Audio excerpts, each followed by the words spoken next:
Hey, folks, Quilly18 here, and welcome to the official Crimson Fall release party. And I am so hyped about all this, and I have a special guest star. Hi. Look at the teeth. Oh man, this is actually terrifying. I'm always shaky, but there's an extra level right now. What, are you nervous or something? Yeah. Weird. Why? Yeah. Yeah. Did you, I don't know, like, write a book or something? Yeah. And then people are going to start reading it. That's scary. No, it's exciting. Yeah. I hope everyone else is dressed too.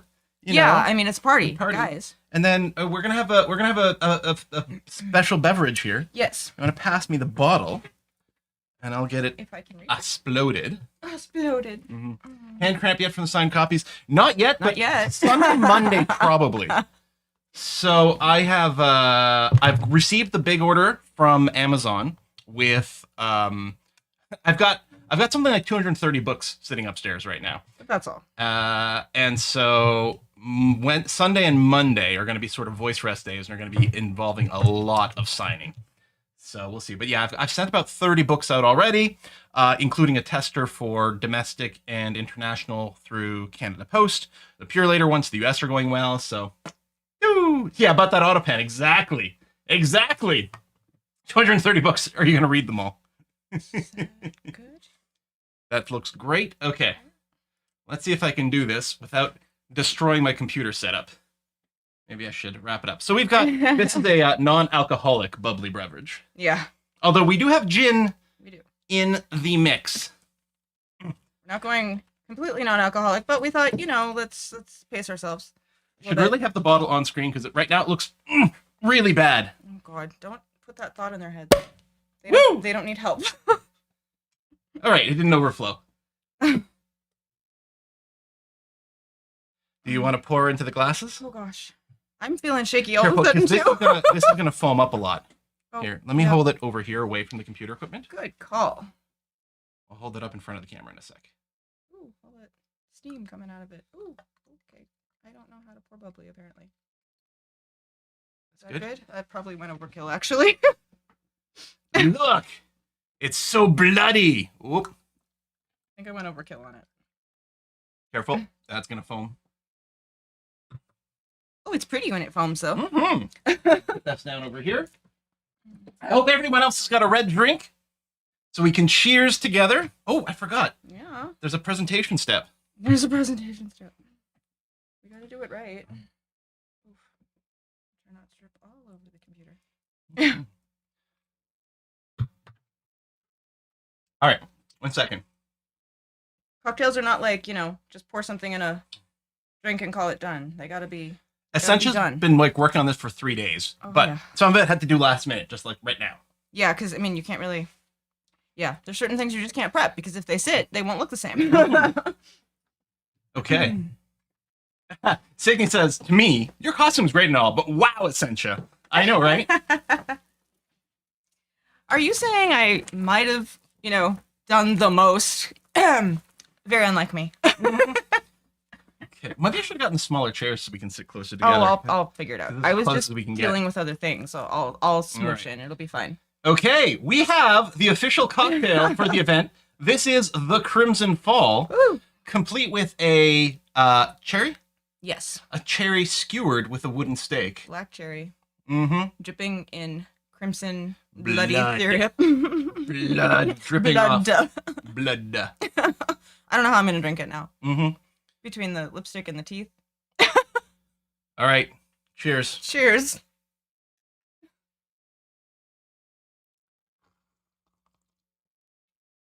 Oh, damn, that's good. Oh, damn, that's really good.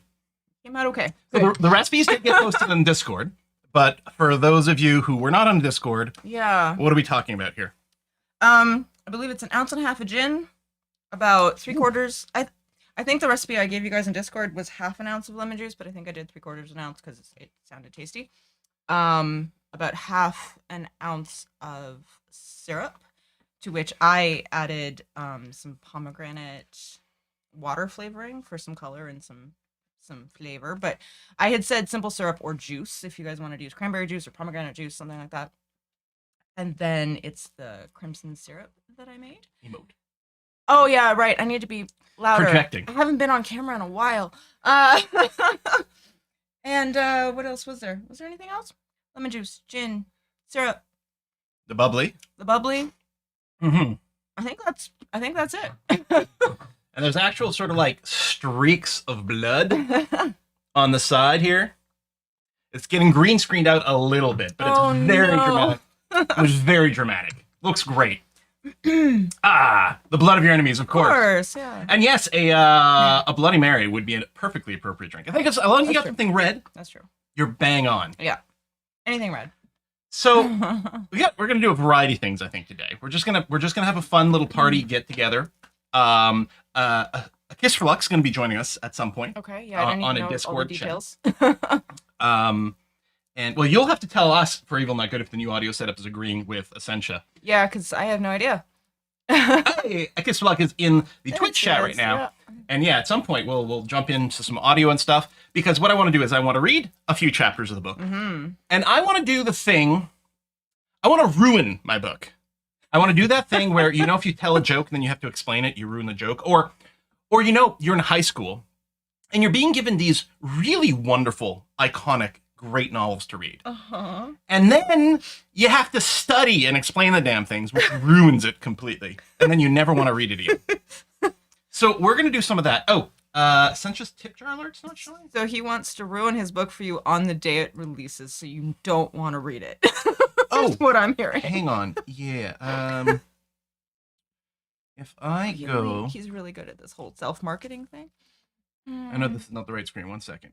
Right, it's the web source Streamlabs. I don't have it on this scene. So, browser Streamlab. Okay, pop-up should show up now. So that's one thing. And then the other thing, actually, we can probably...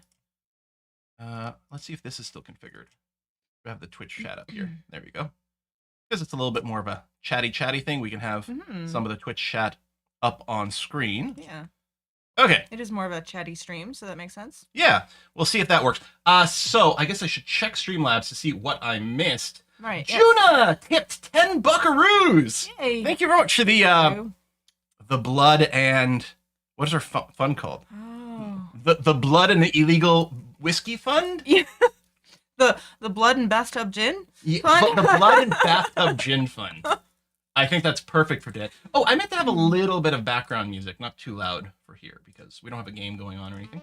I'm realizing I meant to wipe my glasses. I'm sitting here being like, oh, there's, stuff in my eyesight. This is fine. Instead of tipping, we can buy more books. That's right. Yeah, there you even go. if you're not into historical vampire romantic thrillers, I mean, why wouldn't you be? the holidays are right around the corner. Crimson Fall makes a great gift. It is available today. Today's the actual launch day for it. It's available in paperback. It's available in ebooks. Currently only on Amazon. I'm hoping to go a little bit wider, but man, it's a lot of work setting this all up, and I want to make sure that each step of the way things are going okay. So that's going to be the case for at least the next little bit. Step one. But yeah, Bootleg and Blood and Beyond. Nice. The Blood and Donuts Fund. There we go, Pikmin. For those of you who don't know, hey, John Reich, thank you very much. Thank you. For those of you who don't know, Blood and Donuts is my absolute favorite vampire movie. It is. So I like all things I vampire. don't get that, but it is. Because it's awesome. I like all things vampire. It doesn't matter. When I was very young, I was exposed to the original Nosferatu movie. But all the way through, we've watched lots of, obviously, huge fans of like Buffy. I've watched most of Vampire Diaries. Yeah, you got a good chunk through before we kind of fell off. I only relatively recently watched What We Do in Shadows. Oh, that's Amazing. right. I watched yeah. the film and a few episodes of the TV show, and I intend to go and binge the rest of the TV show. I haven't watched True Blood yet. Although I think that things are a little different, but we'll have to take a look. That one's pretty different from what I've heard. But... And yeah, Blood and Donuts. Blood and Donuts is perfect. Yeah. Hey, I know that name. Hey, Jinglode! Hey! The rat. Yeah, I don't know. I'm not sure what we're talking about with the rat. I don't really know either. Oh, Nosferatu. Oh. Phil used to have a rat. When I was a teenager, I think I just stained my mustache. Okay. When I was a teenager, can you pass me one of the plates? It's a very red themed day. I had a pet rat, and I named it Nosferatu, and I called it Nossi. I love that rat. Rats are brilliant.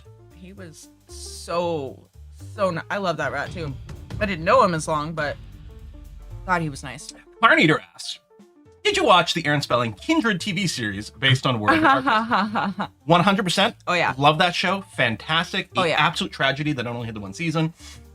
For those of you who don't know, big fans of Vampire the Masquerade here. Yep. And World of Darkness as a whole, but specifically, Essentia and I met LARPing Vampire the Masquerade. Yep. It was both our first night Yep. doing it, live action role playing. We happened to sit at the same table. Yeah. Well, And that was it. That was done. we met and we were vampires at the time. Yeah. We were vampires at the time. So yeah, when Kindred came out, of course, we were all over that. Yeah. Yeah, we really like it. Played the Vampire the Masquerade computer games, of course. Yep. Like the first sort of 3D RPG one, the Redemption, which is not one of the ones that's highly talked about or regarded, and honestly not entirely playable these days. But I liked it just fine at the time. And obviously played Bloodlines at release, and several times since then. And that was good. Haven't yet played the visual novel ones like Coteries of New York and Yeah, I haven't either. I've looked at them a few times. things. Oh, yeah, see, Cookie's asking about that. Yeah. I haven't yet. I do have Coteries of New York, in case that's one of the things we want to do today, but I think probably won't, on the basis that I think it would involve a lot of reading of text. And I suspect we won't have much voice, because we're going to be doing some reading here. We do have to be a little cautious with that, yeah. Now, Job is asking if I played a second game yet. I can say that I've had access to Vampire the Masquerade Bloodlines 2 for some time now, and I have refused to play it. In fact, I haven't even watched any of the trailers or anything like that, except most recently I did watch the Torior Clan one because I love Toreadors. But that's it. I've tried to keep myself spoiler free because on Tuesday is when I can start streaming it or making video content for it, and I do want to start streaming Bloodlines 2 right as soon as I can, and I want to go in blind, completely unspoiled. It has been hard Bet. not to load that bad boy up I and bet. play it. Like the second you got it. I'm being faithful to all y'all. Crazy week over here. And yeah, some people are asking about audiobooks and have asked about audiobooks. Yeah. One thing at a time. Yeah. We will see.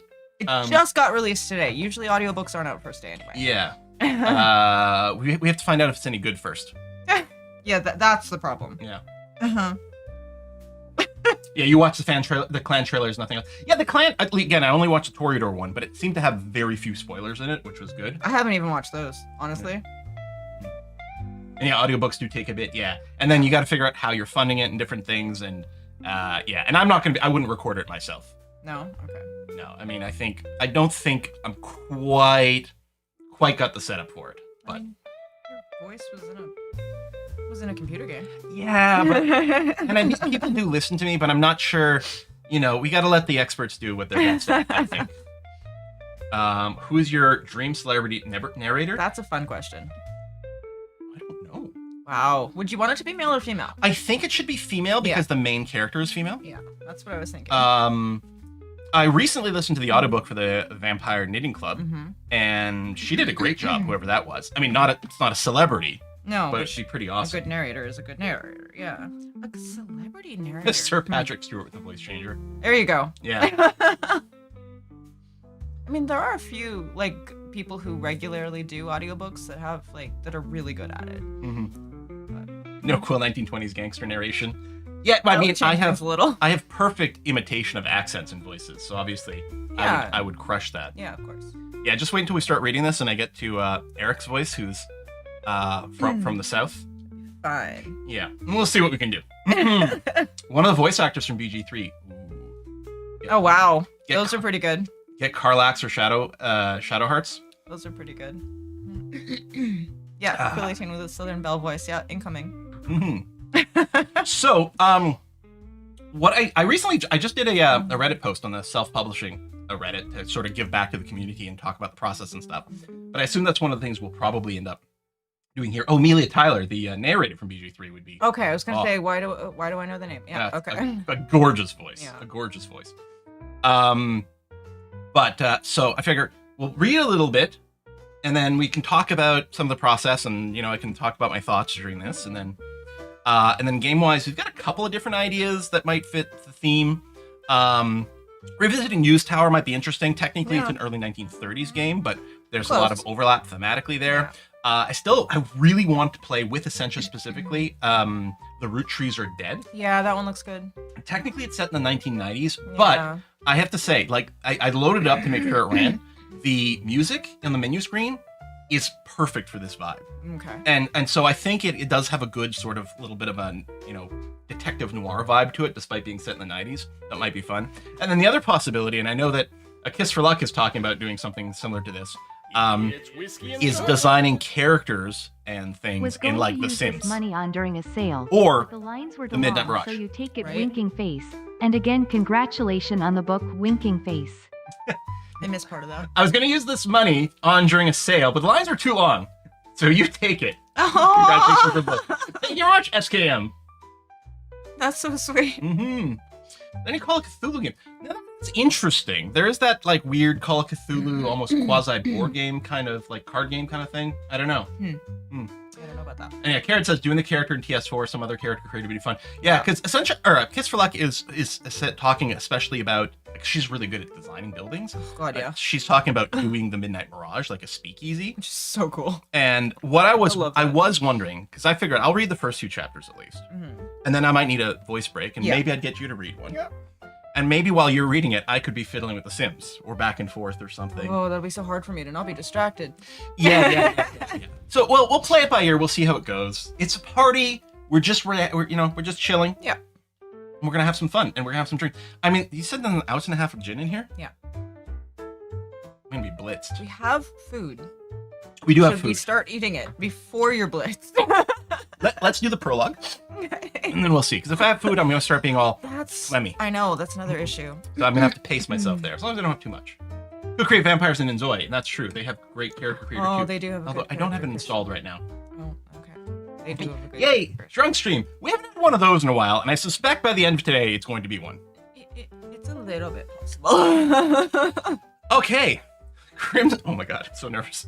Essentially showing great restraint by not biting with those teeth. Mm-hmm. Yeah, they would come out. I'm not gonna lie to you. Yeah. So she is sort of sort of a flapper in general, but sort of kind of the Rosalind. And I'm kind of going with the Michael. He's just like a stevedore worker. That was the vibe. Captain first. All right. Oh gosh. Crimson Fall. Ava wants us both to just cry But immediately out of the gate. Glowed. For Essentia, because eternity is too short. I have a lot of makeup on. I can't start crying.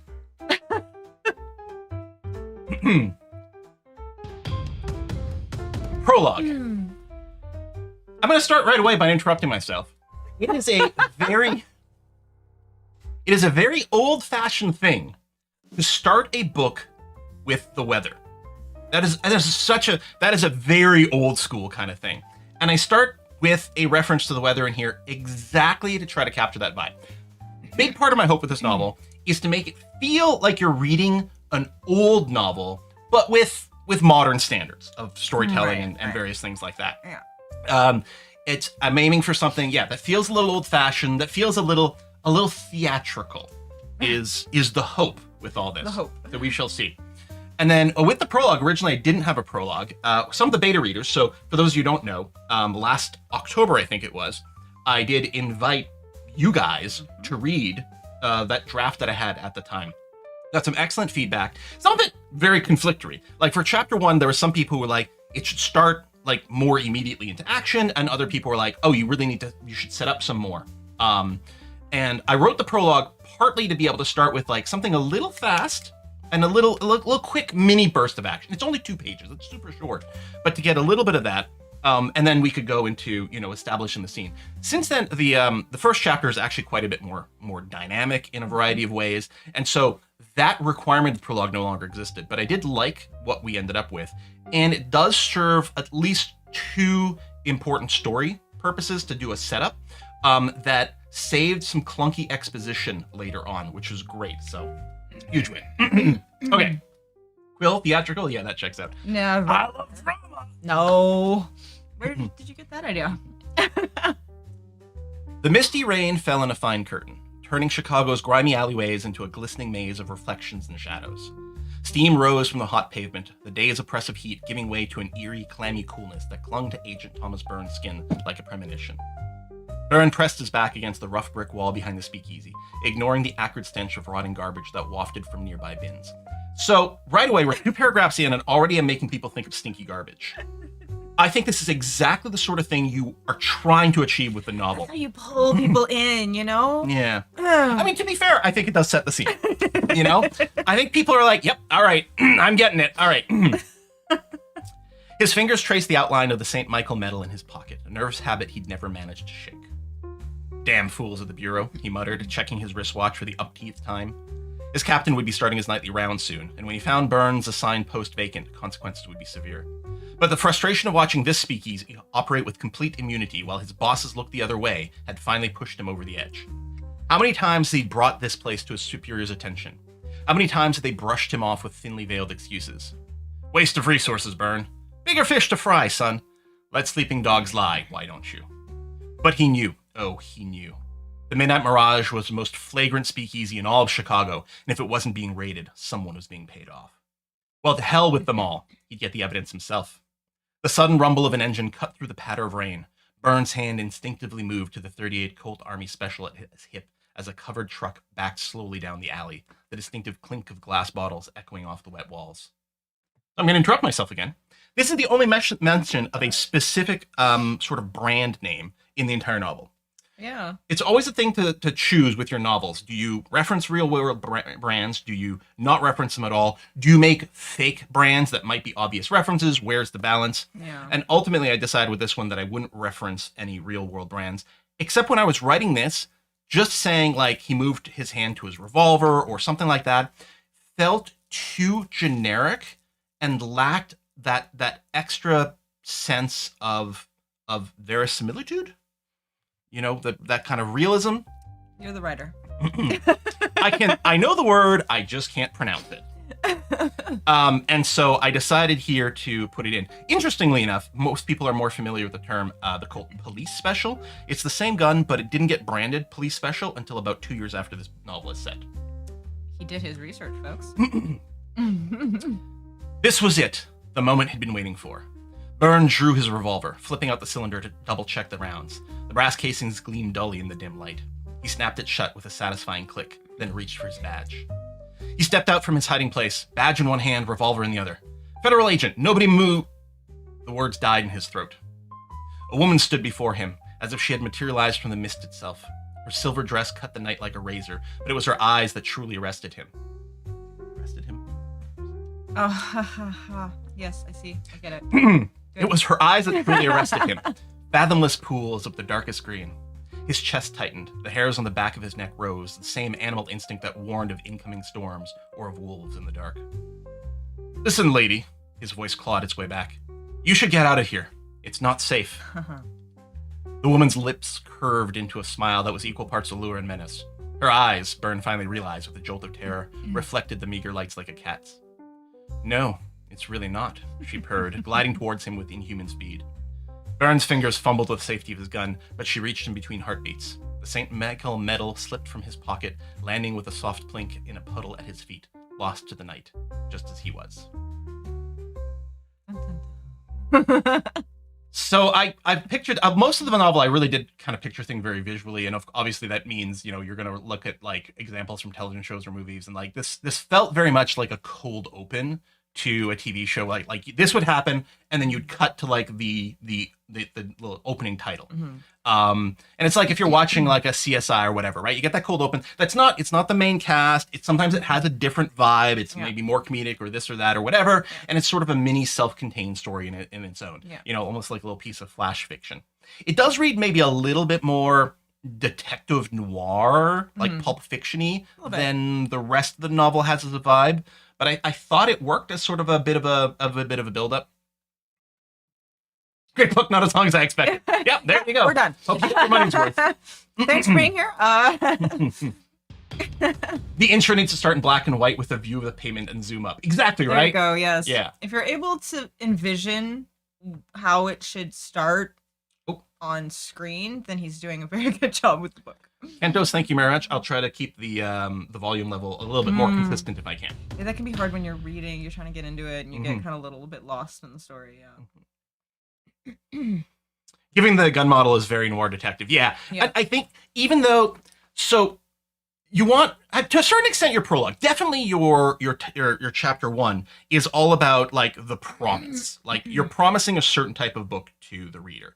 And I was like, okay, the prologue feels slightly different than some of the others, but I also think it does sort of ease in a little bit. So it's a little more noir, but then when we get to the main focus, it's a little bit of a different vibe. Although some of those elements are still there. I considered describing the book as a vampire noir for a while. I went with like vampire romantic thriller, but I thought vampire noir might also be an appropriate way to describe it. Yeah, we kind of went back and forth a few times because it was like, well, there's definitely aspects of this, and there's aspects of this, and the book. So I wrote this, like, it was discovery writing. I was sort of writing on the fly and really having a lot of fun with it. But throughout revisions and just naturally, it did develop a structure that matches a lot of established structures with writing. A lot of books have a 3-act structure, same as you would with a film, for example.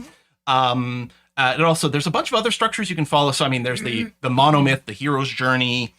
There's a great 7-part story structure that you can use as sort of a guide to your writing. There's a 15-beat story structure, which despite having more beats is actually really nicely laid out as sort of like a generic sort of thing, like as opposed to a strict template. So I didn't use those while doing the initial writing, but then when I was looking at a lot of revision, I did look at all of those things.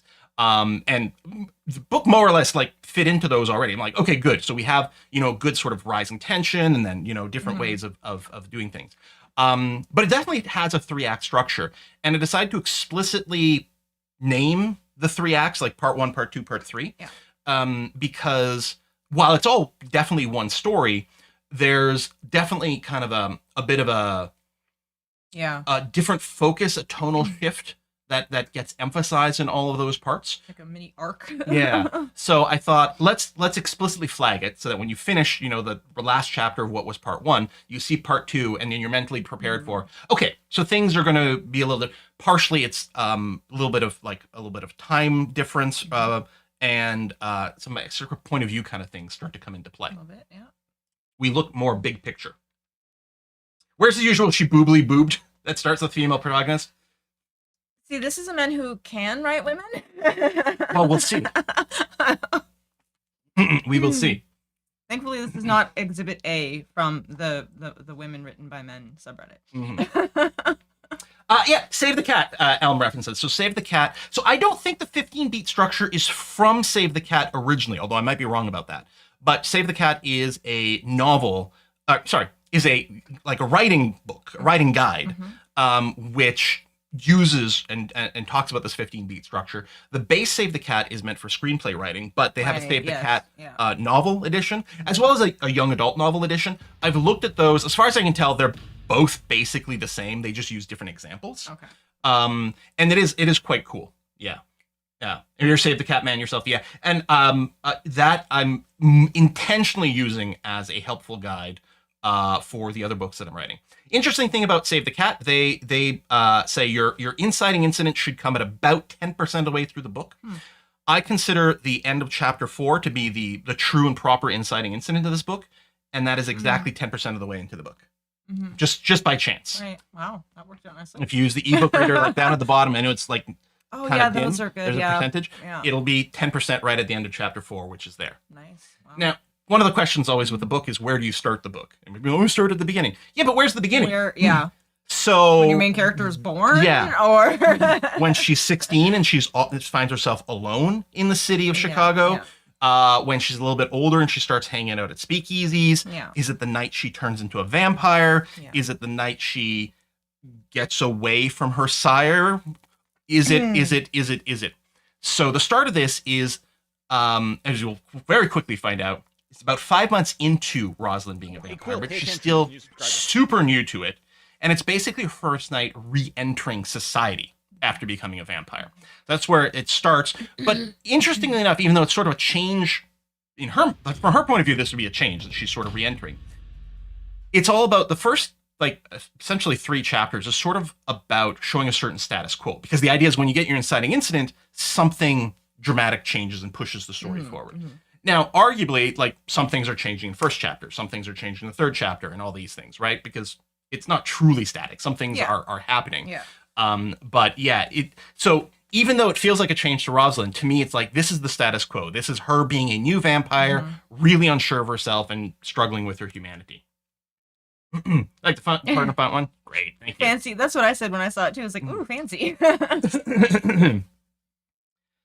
Chapter 1, The Midnight Mirage. The night was alive with the syncopated rhythms of a jazz band, their notes a vibrant cloak that enveloped the patrons of the Midnight Mirage. Rosalind Vale entered quietly. Her brown eyes flicked across the room, absorbing the glitter and fringes of flapper dresses as they swirled around deep black tuxedos. The air stung with the heaviness of cigar smoke and the intoxicating vapors of illegal liquor, though even this pungent blend did little to mask the heady mix of too many people dancing in too small a space. So beta readers, we had huge discussions about the word syncopated, and whether it was a good idea to have in what was at the time the first sentence of the book, because I didn't have the prologue yet. And I totally stand by it. I love the word. It just basically means an irregular rhythm, is what it is, and it's very apt for jazz. There's this wonderful article from a 1921 issue of Ladies' Home Journal, Right. that is basically talking about like, oh, how bad jazz is, right? It's the kids these days listening to their weird music. Yeah. And it uses the word syncopated or syncopation, I think about 30 times in this one article, which just goes to show, like, it is so apt. And the thing is, even if you don't know what it is, and I mean, I run into words I don't know all the time, and then I look them up. Yeah. Not everyone's like that. If you just skip over the word, the night was alive with the rhythms of a jazz band, the sentence works perfectly. It's fine. Yeah. So I left it in there, and I really think it's right for setting the vibe for the book. Syncopated on the offbeat. The other place you'll hear this word is in medical dramas. Someone will have a syncopated heartbeat or experiencing syncopation. Yeah. There you go. Yep. Me too, Signe. Team syncopated Mhm. from day one. Not me learning the word from a Selena Gomez song. Wherever you learn stuff. Yeah. What the heck? It Why not? works. Yep. I think it was part of the pro-syncopated faction. Yeah. I wrote like multiple versions of chapter 1 that didn't include that word, and then ultimately did. went with this. I was offended. Did little to mask the heady mix of too many people dancing in too small a space. Above all, there was blood, its scent weaving through the sweat and perfume like copper threads and silk. It was impossible to avoid anywhere in the city, but the cloying sweetness lay especially thick in the hot summer air trapped inside the speakeasy. Rosalind brushed back a stray curl from the chestnut bob that framed her face and held her breath before stepping into the throng of bodies. 5 months. It had been 5 months since her change, and still just the idea of crowds made her throat burn. But Lily had insisted she come tonight. "You can't hide forever, darling," she'd said with a smile. "It's time you truly joined our world." Rosalind had, in fact, considered that perhaps, maybe, possibly, hiding away forever was the safer idea. But she couldn't say no to Lily. She felt like most people had difficulty refusing her. She wove through the crowd and tried to ignore how each brush against warm skin sent a jolt through her body. Through the press of dancers, she glimpsed the bar and pushed toward it, emerging near the polished countertop where patrons congregated, their faces rosy from laughter and drink. She slipped her small form between a man who reeked of gin to her right and a couple lost in an embrace to her left. Neither of her neighbors even noticed she was there. Rosalind stared straight ahead, trying to block out the world as she focused on her own face in the gilded mirror behind the bar. Point of order. It is a extremely common trope, to the point of being a cliche, mostly in first-person novels, to have your character look in a mirror in the first chapter as an excuse to describe them. It's not as much of an issue in third-person novels like this one, because the narrator can just describe the person whenever. But if it's a person talking about themselves, it's really weird to just be like, "Hi, my name is so-and-so, and I look like this, right?" And it's sort of an organic thing usually to be like, I glanced in the mirror and noticed my crooked nose or some damn thing like that. And tropes exist for a reason. They are useful. They are an extra form of language, like the same way as you want to structure a sentence in such a way that readers, sometimes they will be surprised by a twist or something like that, but aren't stumbling over the language. So tropes can provide a kind of a structure that people expect. And you can advertise some of the larger tropes, like if you advertise your book as a slow burn romance, enemies to lovers, these are all tropes, but they're not bad. And in fact, some people are looking for that. This is the character creation screen, yeah. But some tropes get overused to the point of a cliche. Now, here I'm using a mirror scene not really to describe Rosalind. In fact, there's one primary reason I wrote this, but let me finish the scene, and then we'll get back to it. Or finish the paragraph. So Rosalind stared straight ahead, trying to block out the world as she focused on her face in the gilded mirror behind the bar. Sometimes she thought that her new existence would be more bearable if vampires truly lack reflections, as the myths claimed. It would have been a challenge, certainly, relying solely on muscle memory and the picture in her mind's eye to apply her makeup, trying to give life to her pale face, to sculpt her brown waves into that soft bob. Still, it would have been easier to forget what she had become if it weren't for the ghostly visage that haunted every mirror. First of all, I really like that final line. And really, this paragraph, one of the purposes of the paragraph is to just showcase that she's one of the angsty vampires who's not happy necessarily about what has happened to her. But the big thing is to set the bar about what the level of vampire lore in this story is. Because every piece of vampire media has a completely different level in terms of what it does. Do vampires care about running water? Usually not, because it's stupid. Do they need permission to enter? Sometimes, yeah. Right? Buffy classically does that a lot. I don't think that's a thing in Vampire Diaries. You know, what we do in shadows, they do care. Sometimes but lots of others they don't. Yeah, Sparkly and Not, the sun's a problem, but why is it? Right? So setting a baseline. And the no reflection thing is always like, okay, they have no reflection, but is that in everything? Is just because it's a silverback mirror? Does the reflection show up in other things? Do they show up in photographs? Do they show up? It's like, so we're setting a thing here of like, okay, reflections work fine for vampires in this. And so to me, that implies that we're going to shoo some of the more fiddly bits of the myths, which even Dracula, which is loaded with tons of them, still ignores tons of the historical myths about vampires, right? So there's tons of flexibility and variation there. So we're going to focus on the basics, because this actually started as kind of Vampire the Masquerade fanfic, effectively, and some sort of solo role-playing. Yeah. And when I decided to write this novel for real, I could have kept going with the Vampire the Masquerade setting. You can do your own novels in the World of Darkness setting. That is totally cool. They've got a licensing system for that. But I really want to focus on just the basic without all that extra stuff around it, which is why I ultimately went with this way. Some people talking about how they only discovered the running water thing with Asterion in BG, and then other people like Signy being, what? Asterion was a vampire? In fact, in the early access builds of Baldur's Gate 3, Asterion literally took damage crossing the little creek by the Owlbear Cave. That was removed before release. Okay. Anyway, so that's the mirror scene. Over-explained. The bartender approached. His gaze traveled over her features with unhurried appreciation, lingering here and there. He braced his hands on the bar and leaned forward, closing the distance. What'll it be, doll? The words dripped with the charm of cut-rate gin, the kind he poured with an overly generous hand when young pretty girls sat at his bar. Rosalind opened her mouth to reply, but her words caught in her throat. The man's pulse was visible in his neck as he tilted his head questioningly, a rhythmic call that drowned out everything else. She could almost taste his blood on her tongue, imagine how it would slip past her lips and flood through her cold body with delicious heat. She stammered, gripping the edge of the bar so tightly that her knuckles, impossibly, blanched even whiter against her deathless pallor. First time here? The bartender asked, misreading her hesitation. This is an example of telling, not showing. This misreading her hesitation. So one of the things people always say as writing advice, you've got to show, not tell. First of all, that advice originated from a screenplay writer and really applies very well to visual medias like film and television, where you're encouraged to literally show the thing rather than say that this thing happened.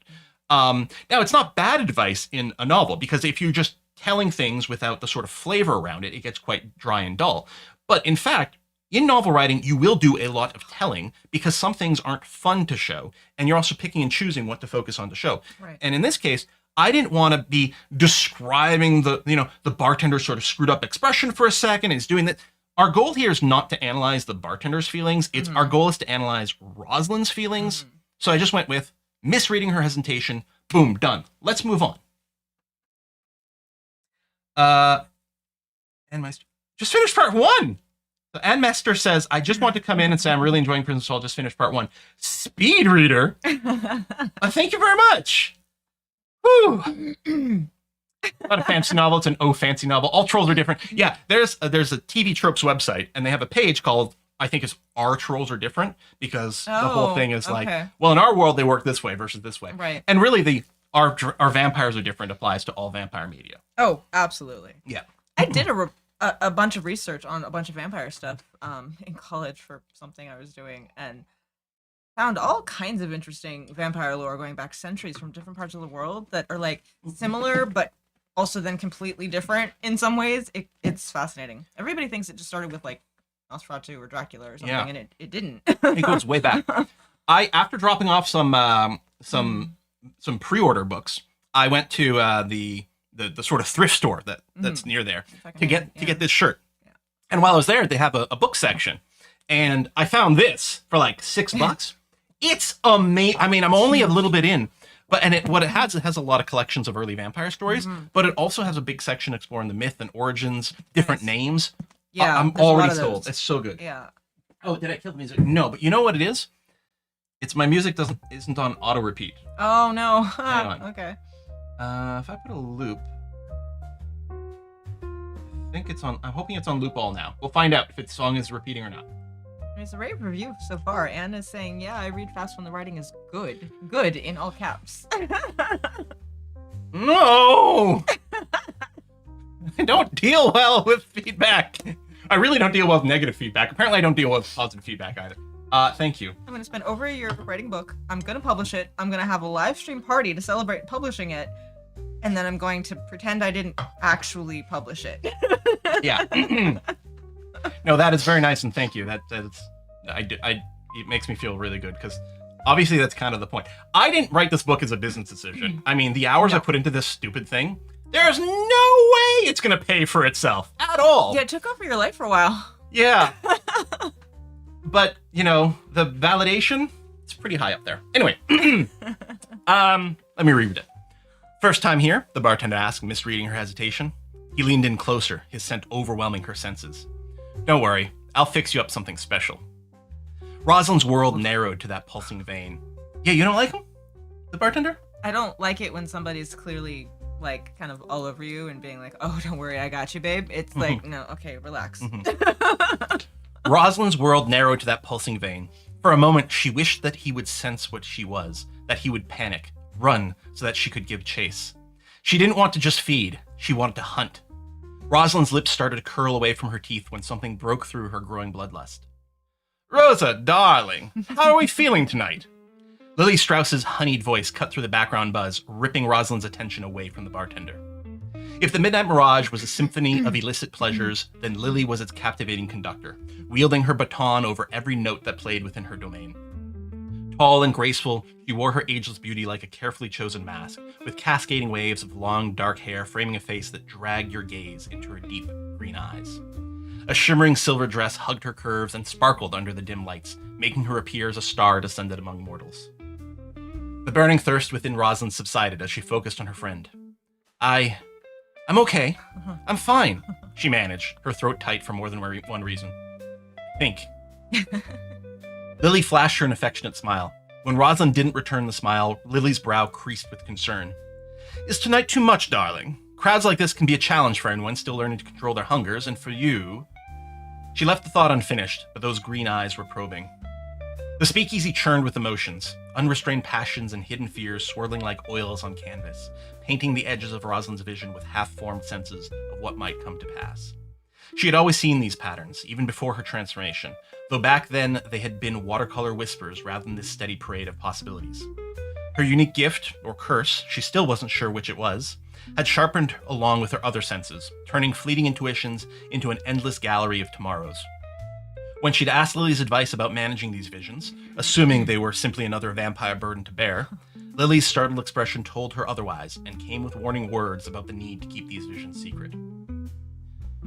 Now, we have an exposition block here, and it's kind of standalone. And this was an interesting point of contention with of debate with some of the beta readers about what to do. This is, slight spoiler, this is going to be something that comes up in chapter 4, that Rosalind gets some sort of vision. And there was a lot of back and forth with me about how to present this. in, do we have more specific versions early? Because I had a version of chapter 1 here where she gets overwhelmed with some of the visions, different things like that. Do I not mention it now and just wait until it comes up? But then that read is very like, oh, this is kind of coming up kind of out of nowhere. And so what I've done here is I have this one chapter, which also, or really one paragraph, and this is something I'm going to talk about in a little bit here, about the idea of doing more than one thing. We've also got a bunch of painting references here, which also don't necessarily make a tremendous amount of sense yet. Cool there. Archmages, thank you very much. The topic of this book is so far outside what I would normally read, but I pre-ordered it anyway, and will try hard to read it. Audiobook would help. Thank you very much. Really sweet. I hope the people who order it are going to order it because they will enjoy it, or they figure they can will. give it to someone else that they might enjoy there. Obviously, I appreciate the support, but I really hope you just like it in general. Signy made a great comment. It just went off the screen, but it was something about the bartender and enjoying a man who doesn't realize he's in danger from a woman unapologetically. Yeah. I mean, there's a few areas of the book where we have this sort of like this sort of literary irony, right? Yeah. And sometimes it's involving something about Rosalind herself. Like chapter 2, spoiler, will be a bit of a flashback to Rosalind sort of waking up as a vampire the first time. And she doesn't know what the situation is. But of course, we as a reader totally know what the situation is. And I really think that's fun. And yeah, with the bartender, he has no clue that how close he was to just dying right there. Yeah. And that's fun. This too. Oh, swirling oils on canvas painting me like, thank you. So ultimately, I decided to leave this in and then kind of move on. Because the hope is that when you get to chapter 4 and the actual sort of more story-based vision happens, you're like, oh, right! That was a thing. Yeah. I'm kind of okay with people seeing this and then kind of forgetting it, and then later being like, right, Yeah, there I was knew a that. basis. So that's why I ended up putting this here. But this is the sort of thing you can iterate on 100 different times in 100 different ways. Just went with this. Has anybody made a tiny book about mod yet? Someone was asking. That would be cool. Rosalind tried hard to return Lily's smile. I'm okay, she said again, though still not convinced of her own words. Lily appraised Rosalind with a critical eye, then quickly pulled her into a tight embrace. The scent of her lavender perfume settled over Rosalind like a blanket. It'll get easier, darling, I promise. A slight crinkle formed between Lily's sculpted brows as she retreated slightly from the hug, hands still resting on Rosalind's shoulders as she considered something. However, just in case, we'd best get you away from Paul, she said, indicating the oblivious bartender with a barely perceptible tilt of her head. Her full lips curved into a wry smile. He'd be difficult to replace. Look at my bartender. Lily's tone was gently teasing, yet the underlying truth, how tempting the bartender had been to Rosalind, struck a visceral chord. Her porcelain features seemed to crack, and she buried her face into the reassuring strength of Lily's embrace once more. She clung to the older vampire's support as an anchor against the dark pool of her instincts. This is one of the more sort of theatrically dramatic paragraphs in, I mean, honestly, possibly the entire book. But part of what I was trying to do in chapter 1 is like really establish that. Like, if you're getting to this point and you're like, dude, it's no good. Dude. Then you know, right? But especially Rosalind is, it's being flagged here that she's going to be kind of dramatic. Which I love, because I love drama. That might get brought up once or twice this stream. Yeah. I'm just, maybe. Oh, my sweet child. You just need something to keep you busy. Got just the thing. Come with me. Lily's voice was a caress, bringing a little warmth to Rosalind's cold existence in a way that the crowded heat of the room had failed to do. But the words also carried an undercurrent of predestination. This wouldn't be an improvised activity. Rather, Rosalind guessed that this was the real reason that Lily had invited her to the speakeasy on this night. Lily coaxed her with a gentle yet insistent hand at the small of her back, guiding her through the warm, undulating bodies. They pushed through the crush of dancers, then climbed the 3 steps that elevated the club's periphery above the dance floor. The raised border housed a series of secluded booths, including their destination, a semicircular alcove where 2 figures sat shrouded in the dim, ruby-tinged lighting. Lily's voice took on a formal tone as she made the introductions. Gentlemen, may I present Rosalind Vale, our newest sister. Rosalind, this is Vincent Blackmore, she said, indicating the figure on the left. The name triggered something in Rosalind's mind. By the way, this is possibly the paragraph I'm like weirdly the most proud of in the entire book. Oh, wow. Because it does at least 4 different things simultaneously in ways that I hope aren't. Yeah, well, let's go through it. I'm going to be an English teacher here and overanalyze things. Cool. Sounds fun. The name triggered something in Rosalind's mind. Vincent Blackmore. He thought back to one of the rare informative lessons her sire deigned to give her, a fleeting moment of actual guidance amid the torment that defined her early months as a vampire. She knew that Vincent was an important figure in the city, someone respected and feared, someone who shaped the hierarchies and politics of the night. But she had no idea what he actually did. Vincent wasn't on the Vampire Council, and he didn't officially hold any positions of authority. So originally, this paragraph was some exposition to introduce you to Vincent, but it felt like exposition. And this version here, again, I feel that's like a number of things. So she rarely got informative lessons from her sire. Her first few months as a vampire were torment. Vincent is important, but Rosalind doesn't know enough to know why. Mm-hmm. And there's a Vampire Council, which Vincent isn't on. So I guess there were 6 things, all combined into here. And hopefully, because of the sort of overlap, and because part of it is really from Rosalind's point of view, hopefully it doesn't feel like an exposition dump.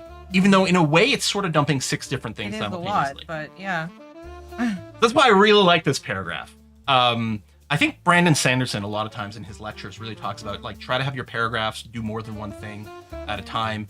And anyway, I like, and it's like this is the sort of thing. It's like, oh, I wish I was doing more of all the time. Like I pulled off the thing.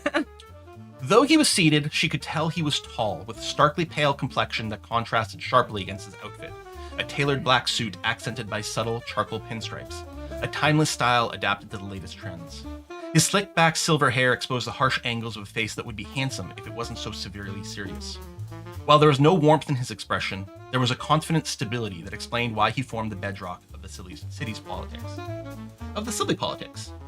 The silly politics? The silly. I mean, usually. Politics are silly. A lot of the time. Rosalind's gaze drifted to the figure seated to Vincent's left, but her vision seemed to slip away, her eyes somehow unwilling to focus on the stranger's form. The more she tried to force herself to take in his appearance, the more indistinct and malleable it became, bleeding into the surrounding darkness like smoke. It was profoundly unsettling. She had the unnerving feeling that if she hadn't been standing so close to him, she wouldn't even know he was there. And this is Eric Augustus, the Council's information gatherer. Noting the dazed quality in Rosalind's expression, Lily leaned in closer, murmuring in a conspiratorial undertone. Don't trouble yourself with trying to see Eric too clearly, darling. He's a paranoid old shadow with a most uniquely maddening talent. I love that line. Quite disconcerting, but you'll get used to it. A sly smile played across Lily's lips as she gave a flirtatious wink towards the indistinct figure. Also, he seems to overhear everything, especially when it's about him. That's handy. Rosalind was unsure of how to respond and so settled for a polite nod to the 2 figures in the booth. Vincent hadn't taken his eyes off of her since she arrived. When he finally spoke, his voice carried the weight and authority of one long accustomed to being obeyed without question, as if his words were carved in stone. Miss Vale, thank you for joining us. This evening, we address matters of significance to our community's standing in the city. You are untested and untempered, this is true, yet it is our hope that you might prove to be uniquely valuable. I debated the ellipses here, because mostly I want to use the ellipses in Rosalind's dialogue to show that she's sort of hesitant and unsure. Mm-hmm. But I love a dramatic pause so much. Quill likes drama. Case that hasn't been mentioned. And I even thought like, oh, maybe I should use speech tag here, right? You know, comma, quotation mark, he paused. Uniquely valuable. But drama. ... But drama, yeah. Everyone is uniquely valuable. Don't let anyone discredit your worth. That's true, MJ. It's true. It's true. And we get the drama now. Where's the llama? Stam just noticed the fangs in Essentia. Yeah. They're really good fangs. These are pretty good ones, yeah. They just sort of clip onto your canines, right? Yeah. Yeah. Yeah, they originally molded in, and now they just click in. Mm-hmm. Had them for years, and they're still pretty good shape. Mm-hmm. You didn't notice because it's just so natural. Mm-hmm. I have pretty pronounced canines too, but not quite that much. Yeah, you naturally do. I do not. So I missed who said it, but there was a conversation going on about, like with English class, like at least this time we know what the author's actually thinking, mm-hmm. and someone should save this stream and send it to English teachers for when they're going to be discussing this book. My nephew has to do an independent study this year at school for English. and he was assigned to do a like Gothic literature, Gothic novel. Yep. And he asked his teacher if he could do my book. And she looked over the website, she looked over the description, and she said yes. So my nephew is literally going to be studying my book for his English class, which is crazy. Wild. And awesome. And yeah, he's going to get So all the inside info. Yeah, if he has any questions, he knows where to go. So, I don't know, because I can't judge at this point, right? This book is either the greatest thing ever or the worst thing ever. I have no in between anymore. I have no ability to be objective about it. But I hope I've at least sold a case that there's great intentionality in almost everything in here, and certain layering that's trying to be built. Whether it's effective or not will come down to judgments and the reviews later. But hope is there. Well, and I mean, everyone's going to take something different from it. I mean, it's one thing to say, oh, at least we know what the author's thinking when they wrote this, which is cool and interesting and an insight you don't often get in a book.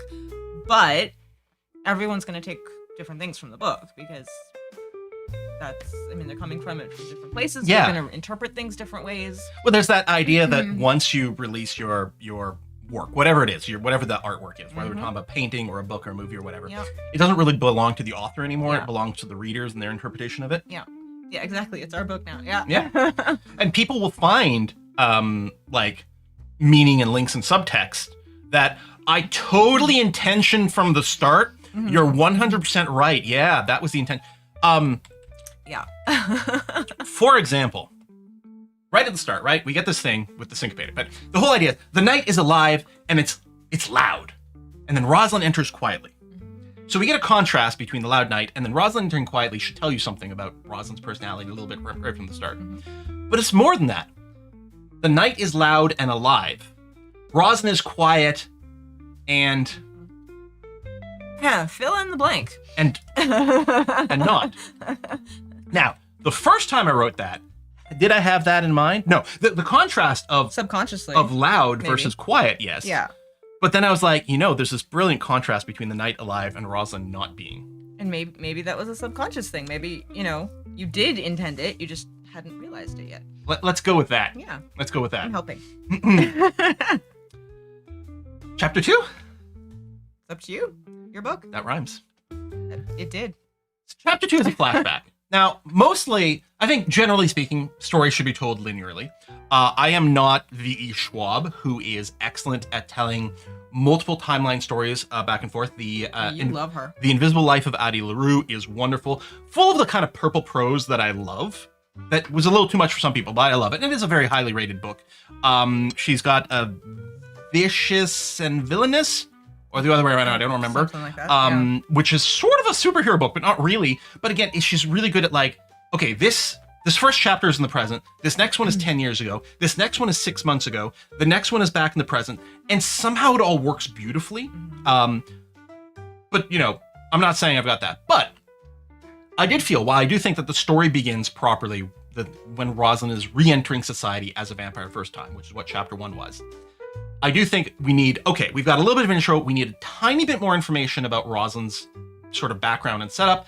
And also, I couldn't deny myself that moment of, I've just woken up as a vampire for the first time, because that's awesome and I adore it. So we have part 2, Awakening part 1, or chapter 2, Awakening part 1, which is an awkward title, but I kept it. Rosalind Vale's last human memories were of a simpler, more innocent night. The city of Chicago was lying under a velvet shroud, its cacophony muffled by thick, snow-dusted air. Rosalind, wrapped in a fur-trimmed coat, her cheeks flushed with excitement and bitten by cold, ventured out with friends to a speakeasy hidden in the heart of the city. That evening was filled with laughter, the clinking of glasses, and the soulful tug of a saxophone. The warmth of companionship and illicit whiskey kept the winter chill at bay as Rosalind danced and reveled. Sorry, are we getting different songs? I'm hoping it's not in a loop. I think it might be looping. Oh. Let me just do a little reopen here. It's easier to deal with when it's, just instrumental and it's quiet in the background anyway, but... All right. The warmth of companionship and illicit whiskey kept the winter chill at bay as Rosalind danced and reveled. Then came darkness. She woke to absolute silence. a silence where the steady thump of her heartbeat should have been. It was a sound she had never truly been conscious of until its absence now screamed in her ears. All right, a bit thick on the metaphor, but I still like But it. I like it. Yeah. Yep. The room struggled to come into focus, the space smeared with unfamiliar sensations. Every shadow held impossible depth. Each flicker of the gas lamp painted trails across her vision. The heavy drapes that adorned the walls carried textures she could somehow distinguish even in the dim light, every thread and weave visible to her. One of the beta readers did point out that gas lamps don't really flicker; they're actually quite steady and strong. Mm-hmm. This is a literary convention or something that I'm using to add a little bit more style to the thing, or maybe they just turned the gas lamps down a little bit so they're a little more wavery. But It was an intentional author's choice. I got really good feedback from the beta readers over on Discord. Poetic license, yes. Poetic license, that's the word I'm looking for. Yeah. Words, what are words? I don't know words. Words are hard. And they were like, this person gave great advice, and they didn't include this one, and I was like, you're right, but I'm leaving this in. Tapestries adorn. I like that. Maybe they don't flicker to us, but her eyes are so sharp that they can see that they do. And I was thinking about that as a bit of comment. In another scene, we talk about hearing the hiss of the gas lamp, and it's the same sort of thing because of the vampire thing. I don't think I thought of that, though. That's great.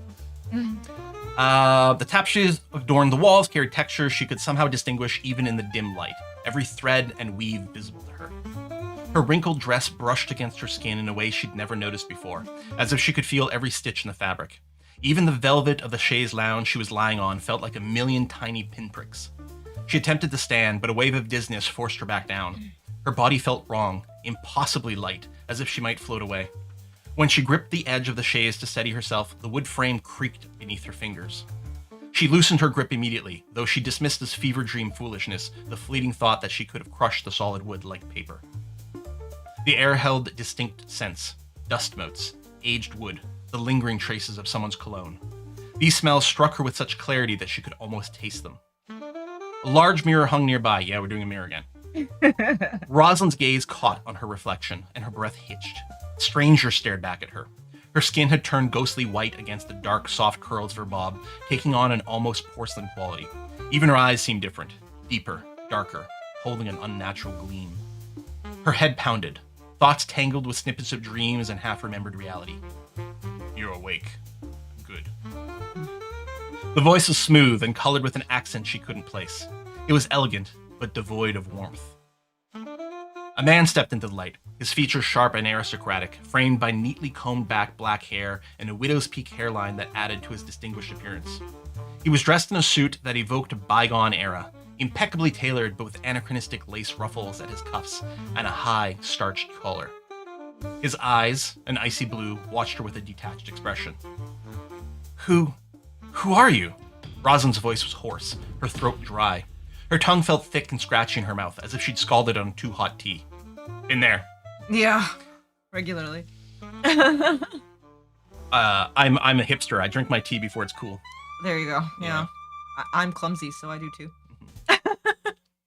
Everything about herself had a certain wrongness, as if she'd been hollowed out and filled with something foreign and cold. My name is Cedric Sinclair. I am the one who brought you over, Rosalind. I am your sire. He said the nonsense words as if they were a clear statement of fact, unalterable and undebatable. I don't know what you're talking about. The fog of unconsciousness was clearing from her head, but her confusion about what was happening and who this Cedric was seemed only to expand. Please, Rosalind said. Just tell me where I am and what's going on. What do you want with me? She started to breathe hard, her chest heaving, working to pull air into her lungs, but the action barely had an effect. Nothing felt right. She wished that she could trust her legs. She needed to run, to get away from this place and this strange man.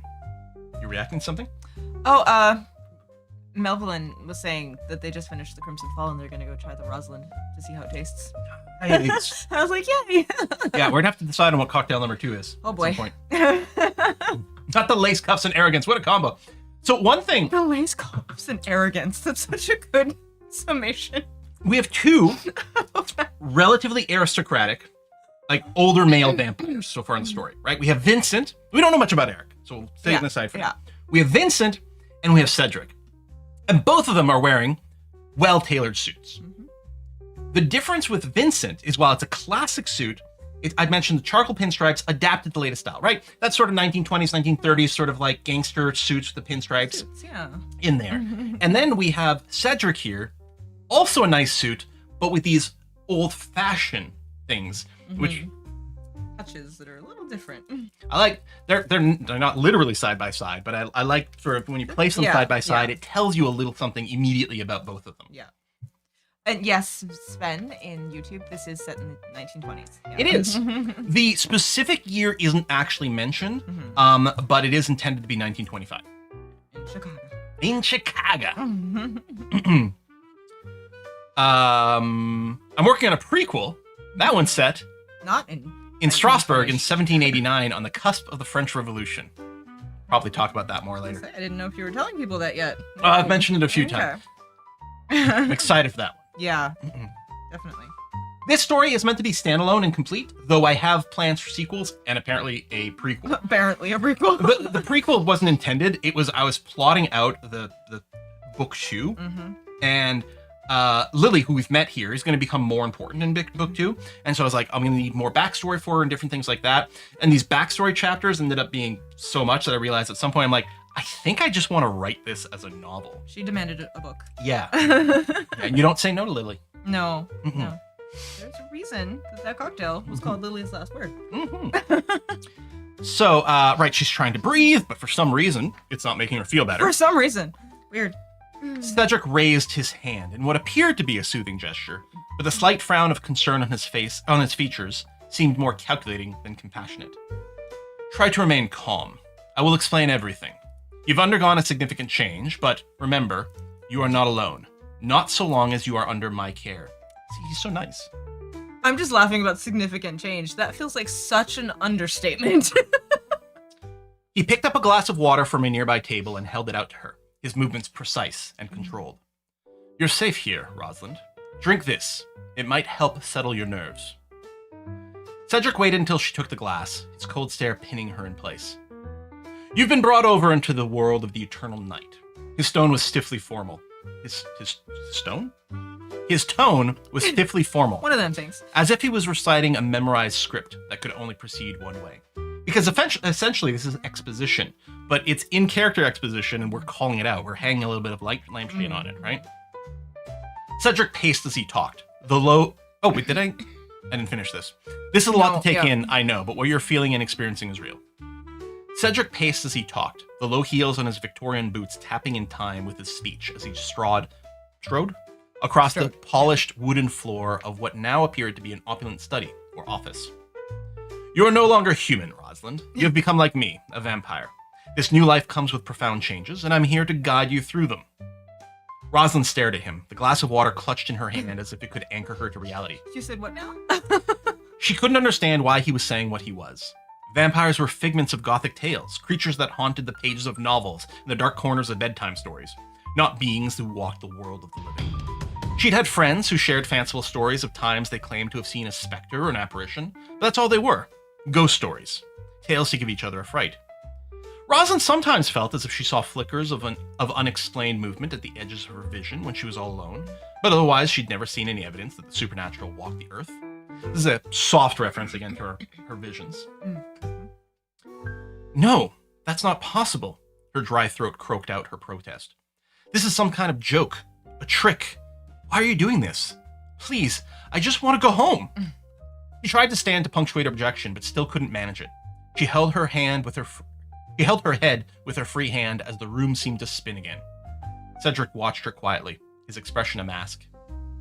I understand your disbelief, he continued, speaking with the measured patience of someone who had given the speech countless times before. The truth of our existence is not something easily accepted, but denial changes nothing. You will learn to embrace what you are, or you will suffer needlessly. Rosalind's eyes darted around the room, seeking something normal, something human, anything that could refute the absurdity of her situation. But the alien feel of her own body, the eerie silence where her heartbeat should have been, and the chilling calm of the man before her were eroding her skepticism. Something was wrong with her, even if she didn't want to accept Cedric's insane statements. Are you thirsty, Rosalind? Cedric's voice broke through her frantic thoughts. As his words hit, she became truly conscious of the intensity of her thirst. Her throat wasn't just parched, a searing dryness like she had never known burned within her. Her mouth felt as if it had been filled with ash and clay. She didn't want to agree with Cedric, fearful that it would somehow betray the last of her resistance to his twisted version of reality, but she could no longer deny it. Yes, I'm thirsty, she admitted, her voice a rough whisper. Cedric gestured to the glass she held with an easy turn of his hand. And yet you haven't drunk? Ask yourself why.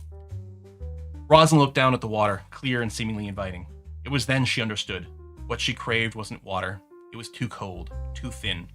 She was desperate to quench the fire in her throat, but it was a new and altogether alien urge that began to surface from the depth of her being.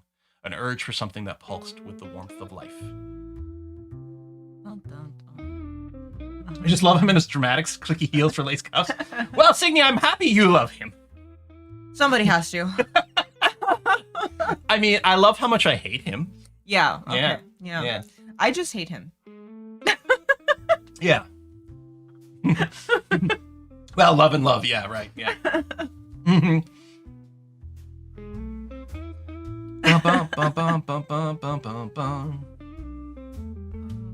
Heard about the prequel, not the sequels.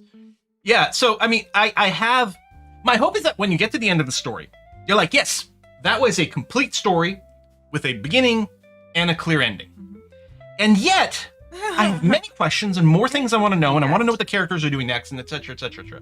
That's the hope, anyway. I sure had a lot of questions. Yeah. We got to the end and I went, wait, what? I guess my point is, it doesn't end on like a big cliffhanger of like, now wait for book 2. No. Because I don't want to be in a J.R.R. Martin situation. Right? Like that's not what I want. But in theory, this will be eventually branded as book 1 of a series. But my hope is that I didn't brand it as book 1 right now because I didn't want people to be like, well, I'm going to wait for the series, because it's like, no, I think the book works as a whole by itself. Erastus asks, how did you arrange the cover art? So the complicatedly. Yeah, a little bit. So I do have some graphic design skills, and I did do some mock-ups, including some versions of the cover that actually were quite spiffy. Yep. But I still felt like there was a little something more, needed something a little bit more professional. So I went to a website called Get Covers. Now, Get Covers is kind of a discount cover website, but it's very legit because what it is, it's a training ground for artists before they graduate to more expensive websites owned by the same company. And I wasn't sure, like, oh, do I need a cover artist? Do I want this? Do I want that? But it was very cheap and affordable. So I went there and I described what I wanted and various things like that. They do have the satisfaction guaranteed thing. And free revisions, which was good because I did need a lot of revisions. The first version of the cover they gave me was kind of very grisly and bloody, more suitable for like a crime novel. Yeah. The second version was like a Victorian era Bride of Dracula kind of cover. Very Dracula. And then there was a couple other versions. I'm like, no, this isn't quite it. Yeah. So ultimately what I did is I picked my own cover art from Shutterstock. And I did a mock-up in Photoshop of how I wanted the framing to be, where I wanted the fonts and different things like that. I also had to send them very specific notes about the font because I never talked to the artist directly. There was like a community, like PR type of person that you're interacting with, and they act as sort of this in-between. So I don't know who the actual artist is. Yeah. I don't know where in the world they are, what age they are, what kind of cultural sort of references and knowledge that they would get. But they didn't seem to really grok this sort of 1920s Art Deco speakeasy kind of aesthetic. So I had to be kind of specific with some of the font ideas and various things like that. But in the end, what they sent back is something that superficially looks like the last thing I sent them, but like 10 times better, which is great. So yeah, I'll drop a link actually. If I go to tidied it up, Shutterstock.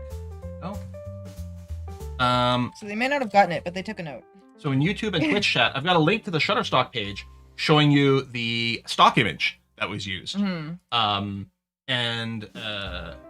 it's kind of interesting. And then I sent them like all frames, sort of close up on this, right? The idea was like, let's focus, let's have the neck in focus, and just understated on the vampire stuff, right? A little trickle of blood. And that's sort of it. I don't need big fangs or anything like that. You didn't need the cloak. Are the earrings going to be available in the merch store? That would be cool. That would be really Yeah. cool if we could do that. Get in touch with a jewelry maker or something. That'd be kind of neat. So it's a little frustrating because there's some latency in getting the the new things back. And I think maybe it took like the better part of a month, ultimately, from the start to finish to get the cover. But in the end, I'm really happy with the cover. Yeah. It's got like the color grading makes me think of some of the old like Time Life magazines. Yeah. Like I'm really happy with it. And I really wish I'd had earrings like that to wear for stream, but I just don't have any look, unfortunately. Yeah.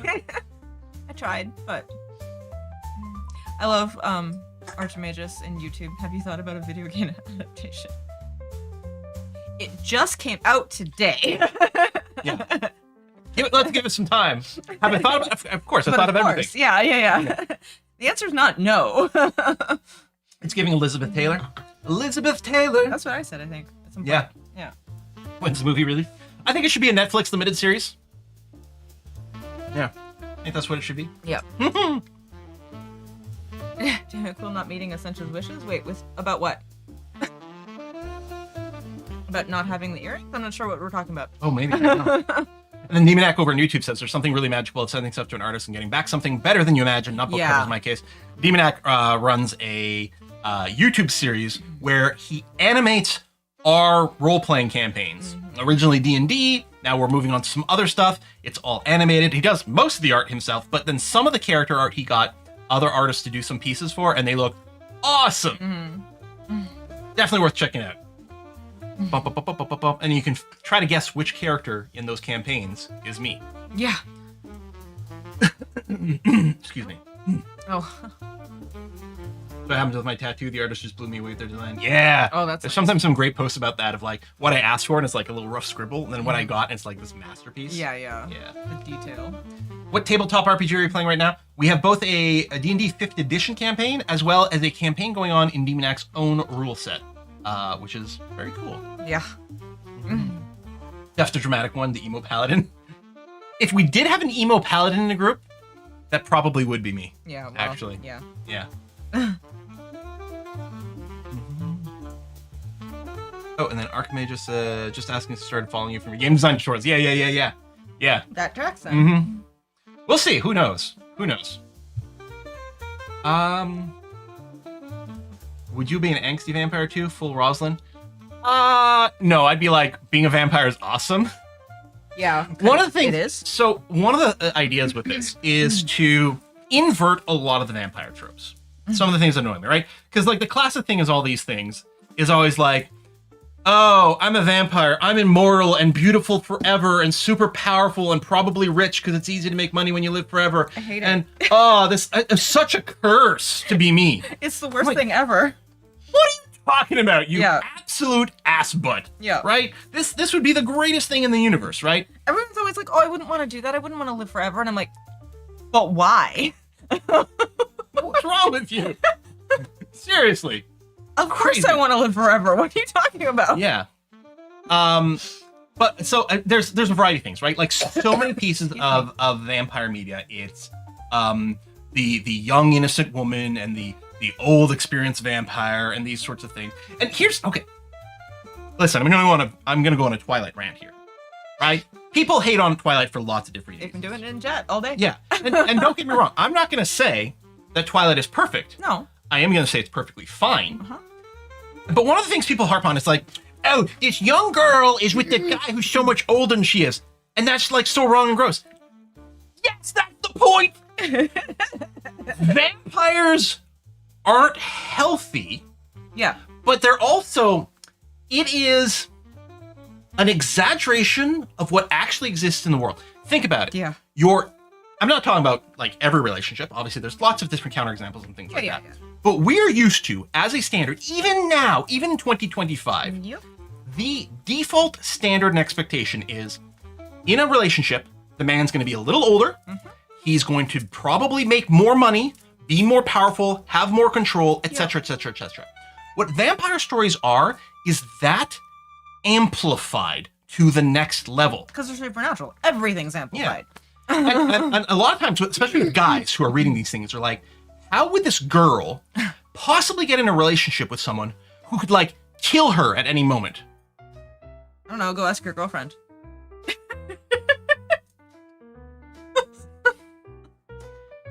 Gender dynamics are tricksy and not always something that guys are that aware of, right? Like people, it's the same thing. It's like, well, this whole like, why would women choose bears over guys? It's like, women are already choosing bears by going with guys, kind of thing, right? There's that sort of that power differential, and so the vampire stories really amplify that. Also, they have the subtext. I'm very strongly convinced of equating vampirism with sex, right? Yep. Vampires. Oh, I mean, Dracula comes into your bedroom at night. You shouldn't be here. I should scream. Yes, yeah. But I don't want to because it's scandal. forbidden. I know it's Yeah. not good for me. It's dangerous. I might even die. But I kind of want this. Right? This represents that sort of Victorian era idea about sex and Being things. Pure and Yeah. yeah. So I reject most of those things. It's, and people who are, I watch lots of like reactors on YouTube to TV shows and things like that. And I like the ones that have good discussions and things that aren't just like silently watching. And the number of people who are like, oh, Buffy and Angel, that's so weird. It's like, yeah, that's kind of the point. So, but I didn't want to invert a lot of these things. So in this case, it's the female main character is the vampire, and eventually she will meet a male human, and there'll be that. But I also didn't want the older vampire because I wanted to be like, well, what is like being newer and all these. I'm aiming for all these inversions on things. Change all the dynamics. Yeah. Well, also not ignoring that those things are there. Yeah. But yeah. Wait, vampire's a metaphor? I know, right? Signy saying, love Quill going on a feminist rant, my literal favorite. Yeah, I enjoy it too. It's great. Also, I'm realizing this is probably from a couple minutes ago, but in YouTube, David's saying the main answer for why not, I think, to like live forever is because unless you turn everyone you love into vampires, you're gonna end up mentally unhealthy. See, our family has a pact. Any one of us gets turned, we all get turned. Yeah, it's a deal. Yeah, 100%. So, and we made that like literal decades ago. Yeah. And here's the crazy thing is, in reality, in real life, you're also going to watch at some point maybe a lot of your friends and family die, or they're going to watch you die. Yeah. Like, sorry to get dark here. I mean, I refuse. Yeah.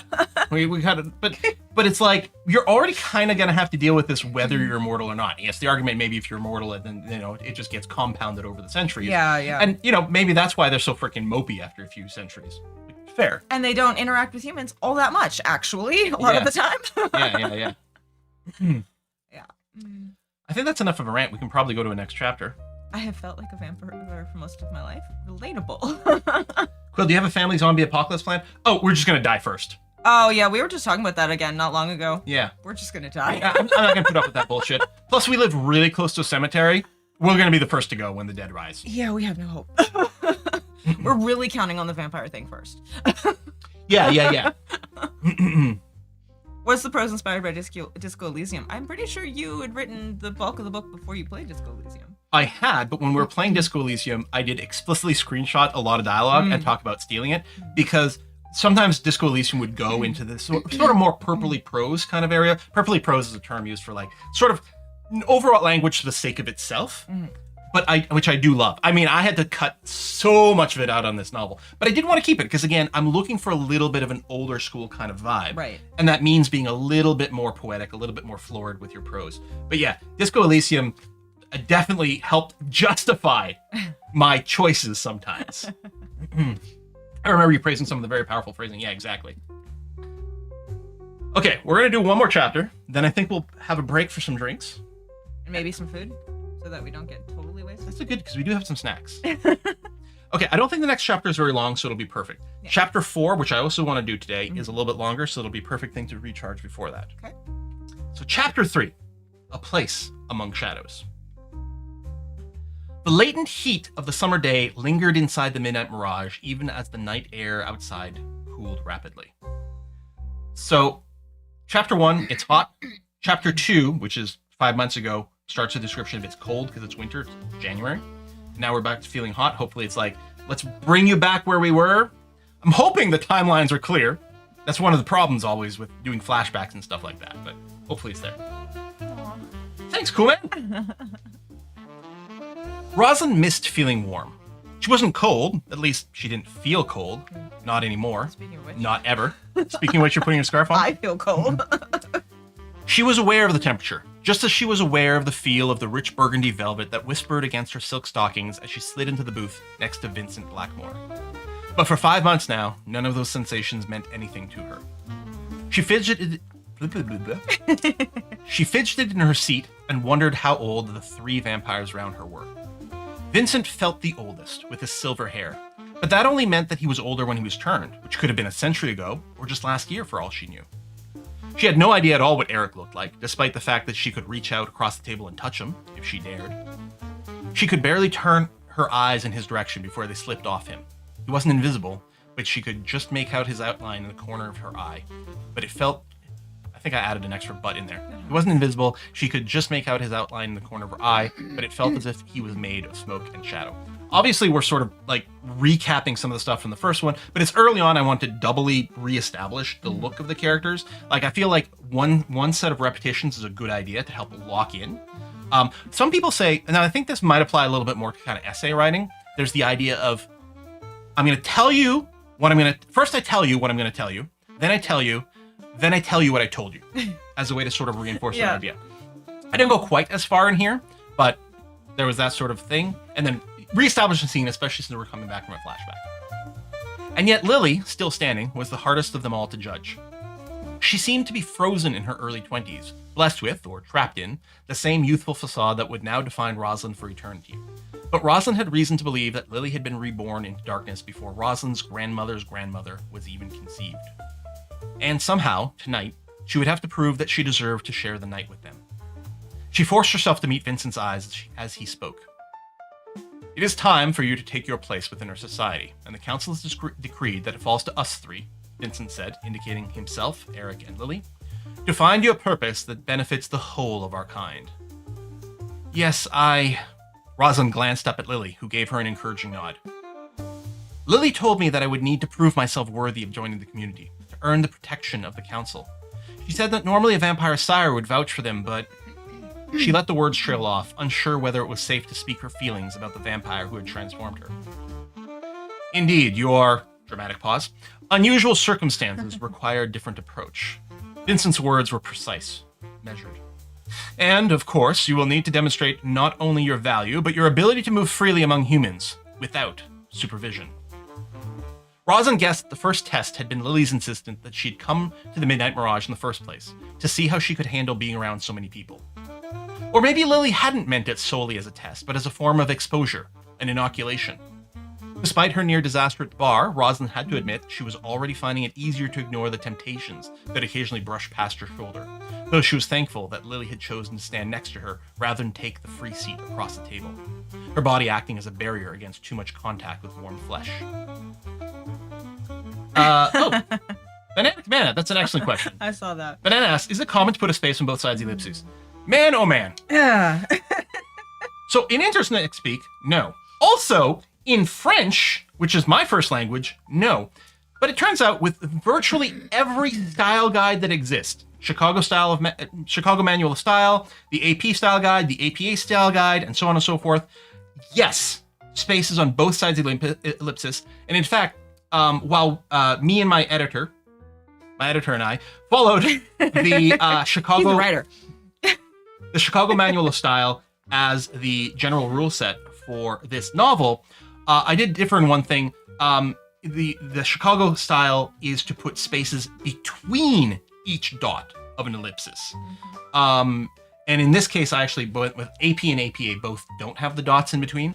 So I went there as a difference. But yeah. And then the other question is, should you have a space before and after an M-dash? And that depends on what style guide you're using. It really varies greatly. Yeah. And you'll see differences in this, especially if you're reading books from different countries, like a British novel versus an American novel. But even 2 American novels will have differences. Everybody's trying it. Yeah, right? And like when I heard like, oh, you go dot space, and have the space in front of me behind, I'm like, that's bullshit. That's not true. And then I went to my bookshelf and started pulling up books. Yeah. And that's what they were. Mm-hmm. I'm like, I'd never noticed before. I'd never taken that in. That is a waste of space. Yeah.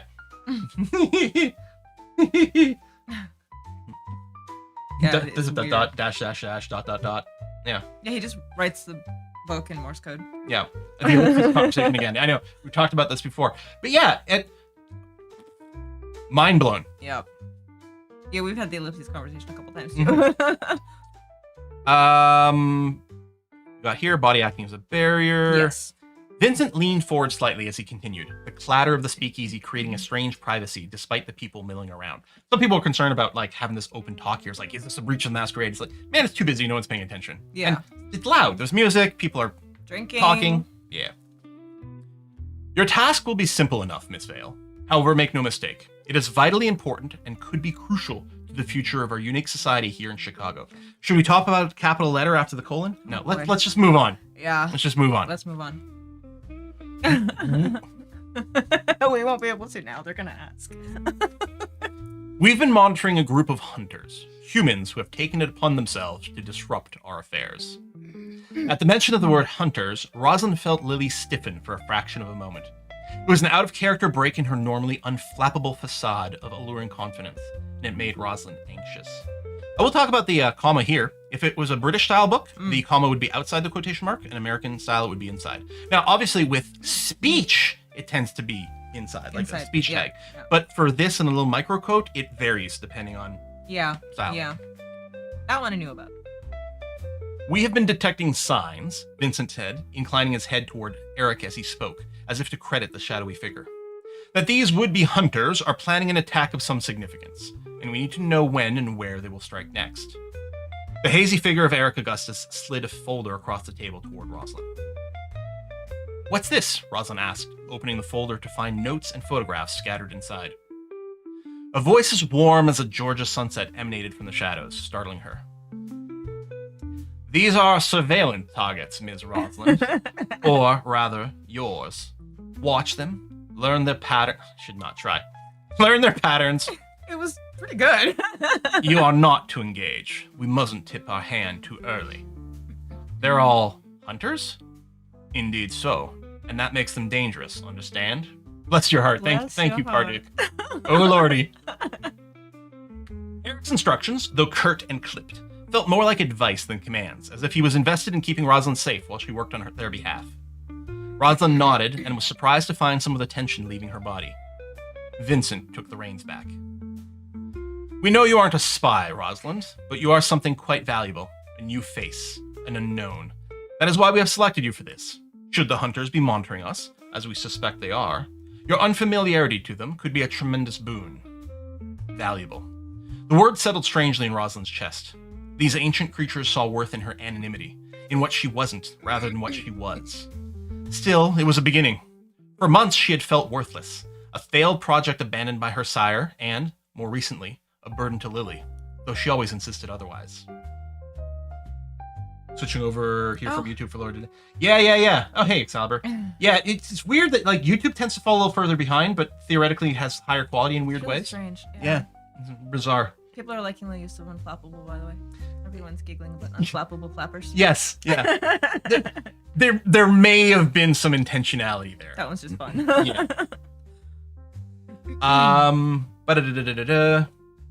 So obviously this is sort of, this whole section is a little bit of like, okay, some setup, some exposition. Hopefully at this point you're, put 2 chapters behind you. You're maybe a little invested. Okay, let's get some info and then we can get to something back a little bit more dynamic. There was a lot of concern. Obviously chapter 1 and chapter 3 are like the same scene sort of split. Although they have different focuses and different purposes. And so it worked well, I think, to split it in half and then to have that flashback chapter to get some background and story and hopefully get a little more invested in the character before we come in here. And then, this is a little bit more, let's get down to business and then we can move on. Thanks, Ben. And Brug, appetizers before our main course. Yeah, I am getting hungry, actually. Yeah. Right, valuable. Oh yeah, we get a little bit of lore drop. The failed project abandoned by her sire. What's all that about? Yeah, Anyway. What does this mean? Rosalind pushed the thoughts aside and scanned through the folder. The faces of men and women stared back at her, seemingly ordinary people, driven to hunt, to hunt her. Rosalind's gaze lingered on the images, and the pressure of her task settled heavily on her shoulders. There were certain things, observation, stealth, strength, that came more easily to her since becoming a vampire. But this was still a far cry from anything she'd ever done in life. She felt herself tense up again, but almost immediately, Lily placed a reassuring hand on her shoulder. Her cool touch spread something like warmth through her body. You're not alone in this, darling. We all started somewhere, and we all must play our parts. You are part of a community now, a family. We are your kin, and while the road ahead is fraught with challenges, you are never to walk it alone. Rosalind drew a deep breath. She nodded, more to herself than anyone else, and straightened her shoulders in an attempt to project a confidence she was far from feeling. I accept this task, she said, trying to make her voice formal, though it wavered slightly at the edges, a tremor that was surely not missed by the seasoned vampires surrounding her. I will do what is necessary to protect our community and gather the information we need. Vincent Blackmore watched her with a small, knowing smirk playing at one corner of his lip. So, I'm thinking I might get you to read the next chapter. That's fair. Again, we'll get some food. We'll chill out. I'll do my best, but yeah. Bravery and fear often wear the same mask, he said. Eric Augustus became minutely more solid, the edges becoming more defined as he leaned forward. Rosalind thought she could see glint in his eyes. What I think Vincent means, Rosalind, is that fear is natural, but it must not paralyze you. That's good advice. And remember, darling, Lily said. I don't think I needed the Lily said here. It's with the darling. It's clear that Lily is speaking. Does sound like Lily. Yeah. One of the exercises that a lot of authors suggest is when you're, as an exercise, write a scene of dialogue with no speech tags. And if it's still obvious which character is speaking, especially if it's a scene with like 3 characters, right? Not just 2, but 3 characters. And if it's still obvious which character is speaking, that means you have found a good voice for each one of those characters. Now, with Lily, admittedly, it's easier with her just liberally sprinkling all these darlings. Yeah. But, you know, hopefully there's more than that. So anyway, I don't think that Lily said was needed there, but what the heck. So we have just gone through 3 different people. We had, yeah. Yes. Distracting to me, but sometimes you need them. Yeah, so there are sections in here where there's back and forth without speech tags, and some words there, because you still need them from time to time to sort of re-anchor people, depending on the situation. But I did try to move away from them, especially later on, right? At a certain point where I'm like, I think people have a good feel for voices, so I can probably remove them. This is still early, and maybe people don't have that internalized yet. So it's an interesting balancing act. Yeah. Also, I'm mostly just stuck to said speech tags. You know, there's no one's ejaculating here. Different book. Yeah. Different kind of book. Yeah. Yeah. This isn't Harry Potter.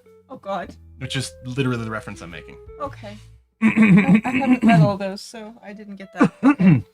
I think Slughorn ejaculates. Oh. Okay. Yeah. What? And remember, darling, Lily said, I'm here for you. While Vincent and Eric have their separate responsibilities, my door is always open. Come to me with your questions, your concerns. I'm here not just to guide, but to listen.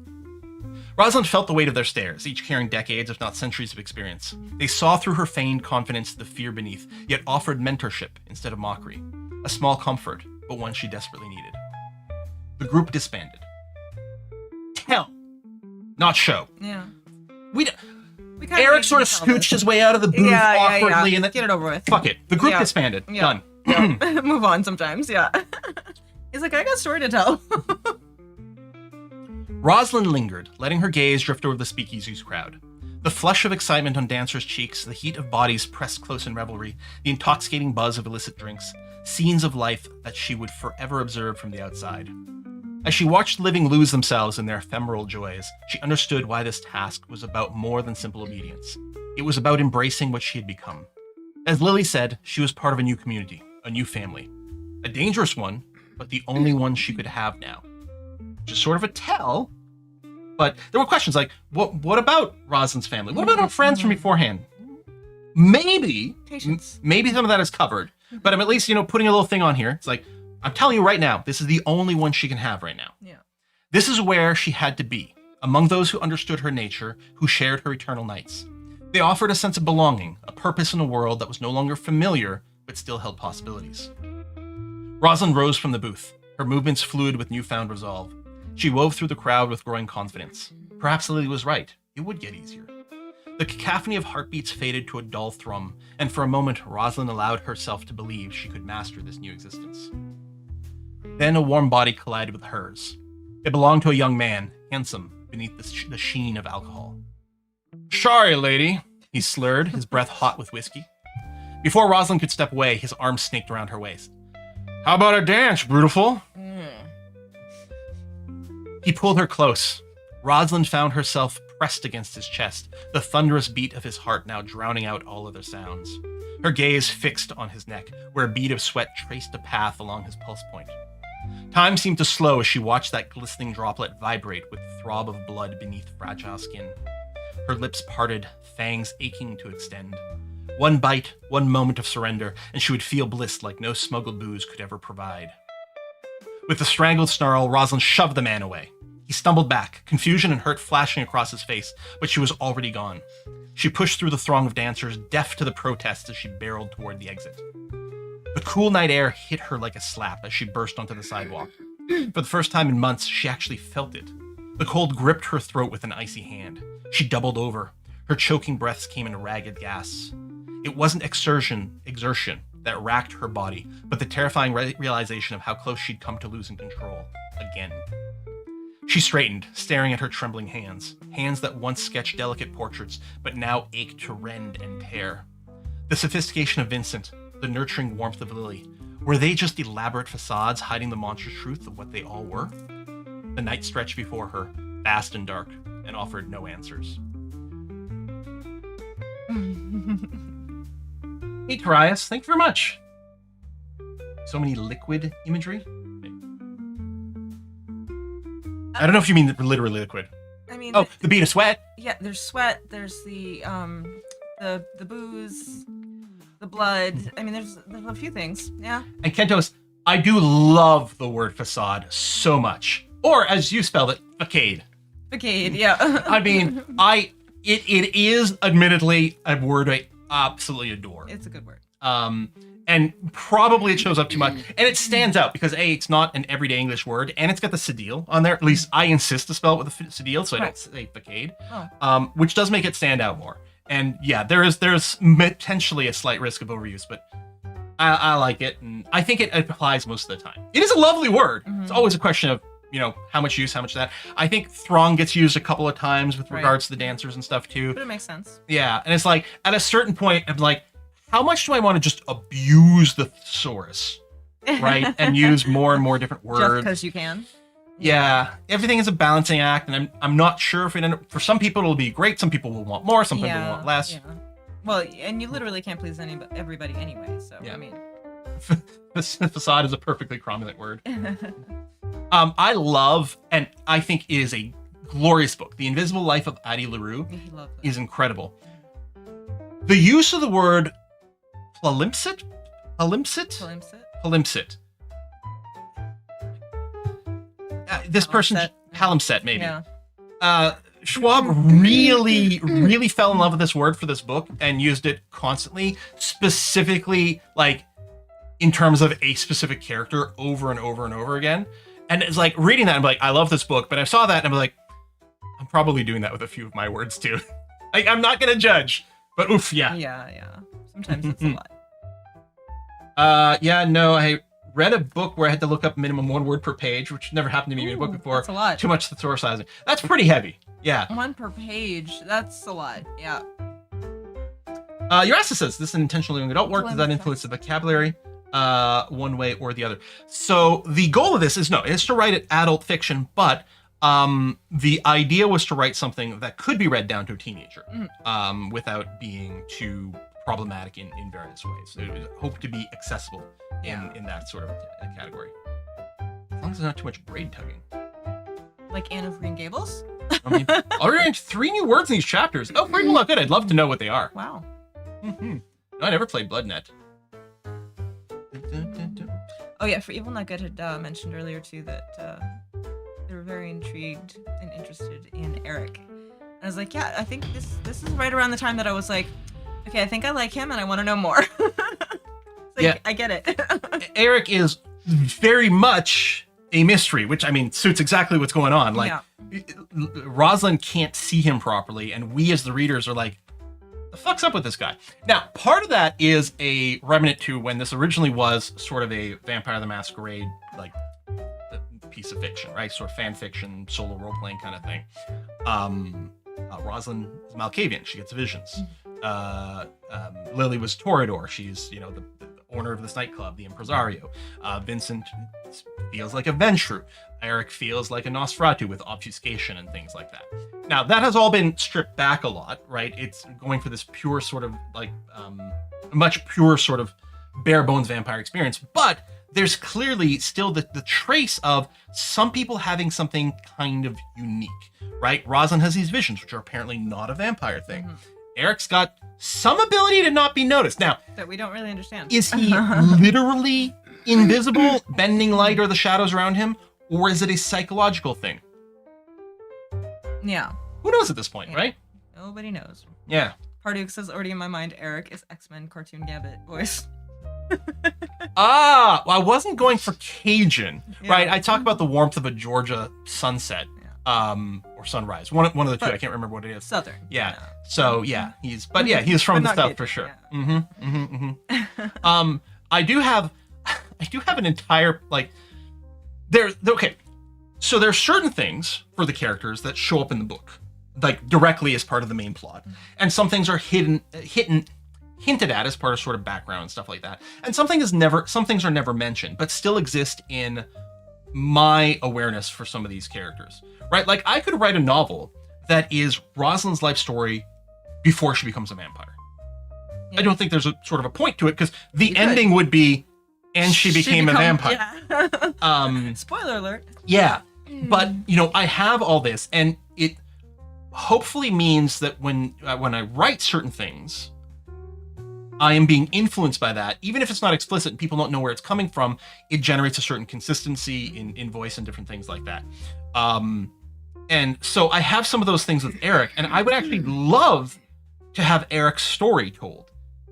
But I don't think, for reasons that I'm not going to talk about now, Mhm. I don't think I would be the person to tell that story. Mhm. So we'll just leave it at that, I would say. Interesting. And I do think I need a bit of a break because I need to pee. Yeah. I think And- I kind of do too, actually. And then we'll get the snacks out. Okay. Maybe we'll get a second drink out. If you want, we can do something. Okay. I'm not sure what I can do quickly, but we'll see what Well, we can do. I'll go. I'll come back probably first Okay. because you are the bartender, the drinks master. Yeah. And I will entertain these people in some These way. people. Yeah, Okay. in some fashion. Yeah. And then you'll rejoin us with drinks and we'll have some treats. Okay. Okay. We can try that. Stretch, hydrate, Hydrate. Yes. and we'll see you in a few. Stretching and hydrating is always good. Yeah. I'm gonna go. Sorry, it's not gonna be chair stream. It's gonna be break stream. We won't be long.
I have returned. Although, I'm currently all by myself. Oh no! Essentia is mixing drinks. Although I think what I'm going to do, just for hydration purposes, I'm going to have a little bit more of our non-alcoholic, the champagne over here. Until we get the actual beverage. Oh, stand behind you so the vampires can't see her. Ah, there you go. There you go. I actually was very entertained. So watching the What We Do in the Shadows film recently, right? In that one, the vampires don't have reflections, but they do show up in photographs. But what's interesting to me, it's like they're using, like old school cameras basically to do it. You shouldn't actually be able to see the vampire in the viewfinder, because the way it works, right? You've got the lens, and then there's a mirror that bounces up to the viewfinder. And then when you take the photo, the mirror lifts to let the light through. So in theory, you shouldn't be able to see the vampire through the viewfinder, but if you click, and then when you take the photo, then they should show up. If you're being consistent. Which is one of the problems with some of that lore, is like, it's easy to have inconsistencies and plot holes and weirdness and this and that. It's like, why sometimes it's nice to just like strip it away. Yeah, another question, is it exclusively silverback mirrors that don't reflect it?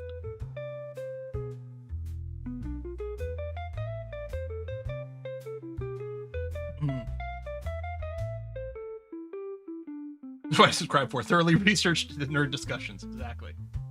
And that was the other thing I was going to say. An old film, the black and white film, I think would use silver nitrate. So really, they shouldn't show up in some photographs either.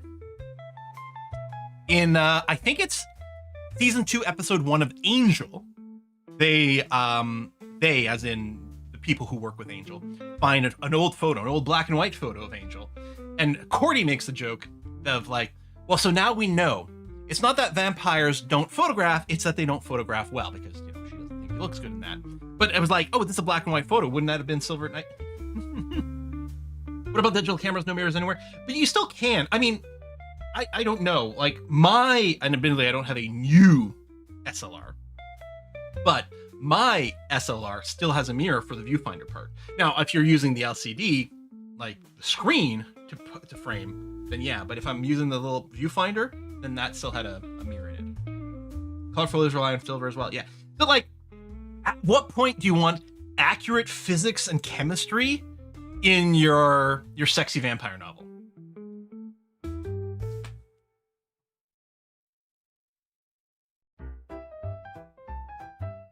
Yeah, you're right, because some telescopes, as Demon X is pointing out, some of them use refraction and some of them use reflection. How is it sexy without accurate physics and chemistry? I mean, I'm with you there, Fortino. I am with you there. Was it good romance without chemistry? Heyo! One of the other novels that I put in some work on is kind of a hard sci-fi novel, and hard in this case means like, sort of consistent, like physics that, like, you can invent a few things, but then everything after that has to be sort of consistent and make sense. And that would be a novel with a little bit of sexy in it, with accurate physics and chemistry.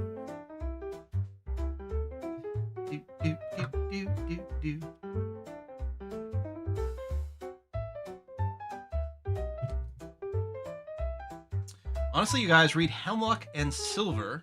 Perfect fantasy with accurate sciencey stuff and romance. Sounds good.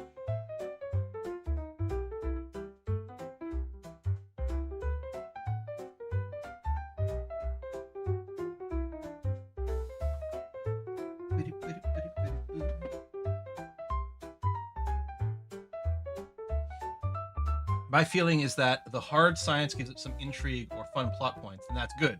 But it drags on the progress of the story and drama to leave it out. Who becomes the next Andy Weir? Hard sci-fi. Or, yeah, David Weber, which the Hereting books are pretty hard sci-fi.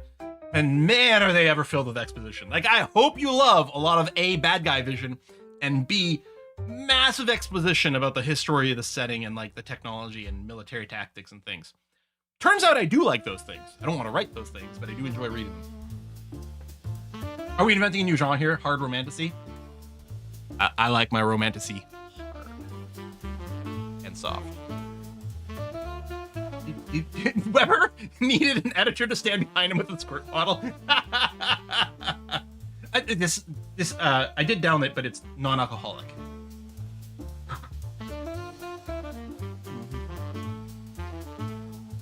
We did we had gin in the cocktail, but the champagne we're using is sham champagne. So I should maybe just use my actual water here.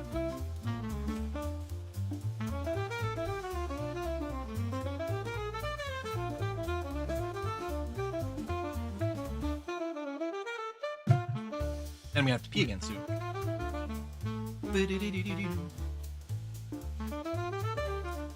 Enjoyed the earlier on Harrington books, but found myself struggling with the later ones. Yeah, different people have different fallout points with them. Yeah, Bloodlines, that sounds really interesting. Rack? Do a quick little Google.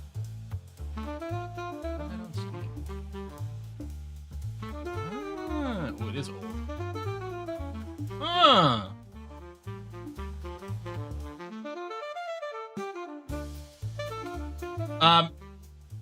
Sorry, no, the chat isn't combined. The chat on screen is only Twitch chat.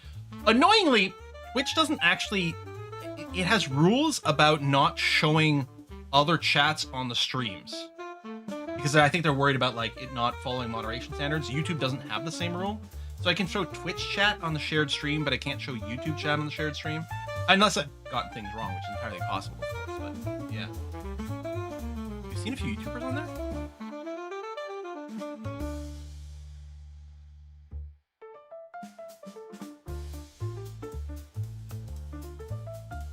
Oh! You know what? I'm pulling this in from Streamlabs. Does Streamlabs know... Does the Streamlabs chat widget... Is it combining things? In which case I'd have to turn this off, technically.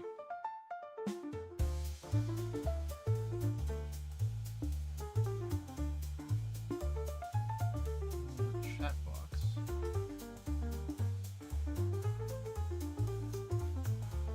It does pull in YouTube. I'm not sure. I'm gonna have to double check. I'm gonna turn off. There we go. I've just updated this. I'll have to follow up on that.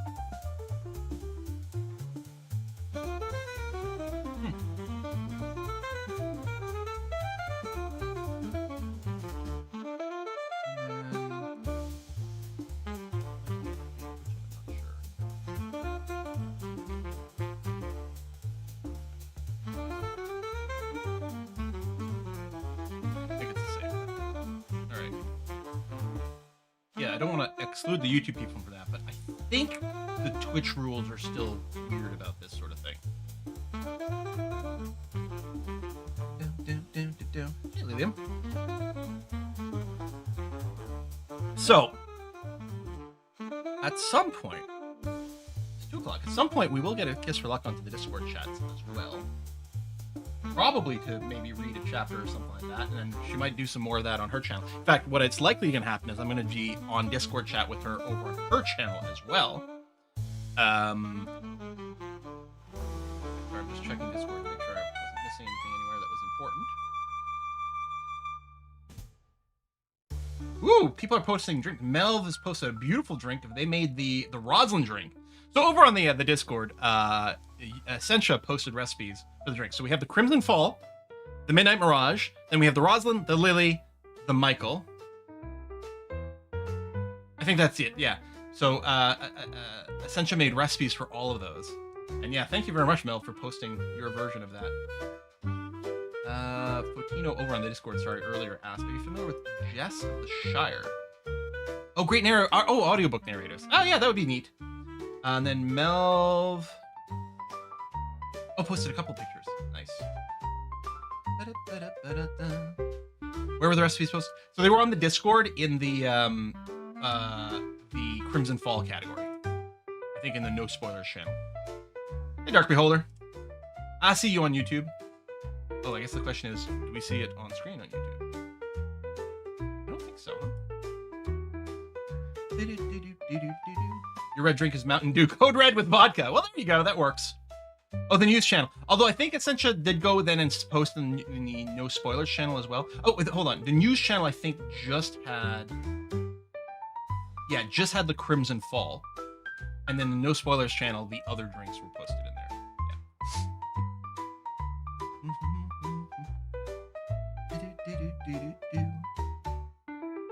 Yeah. We've been talking about good vampire lore. What do you think is the worst vampire series? It's a good question. I don't know. See, again, I know that everyone hates on Twilight. I know, again, I'm not saying Twilight is perfect. But I will say this. So, Essentia went to see Twilight in theaters because a bunch of people she knew back then. We didn't know anything about it, but a bunch of people she knew back then were like obsessed with it. And like, you gotta see, she went to see it. And she really liked it.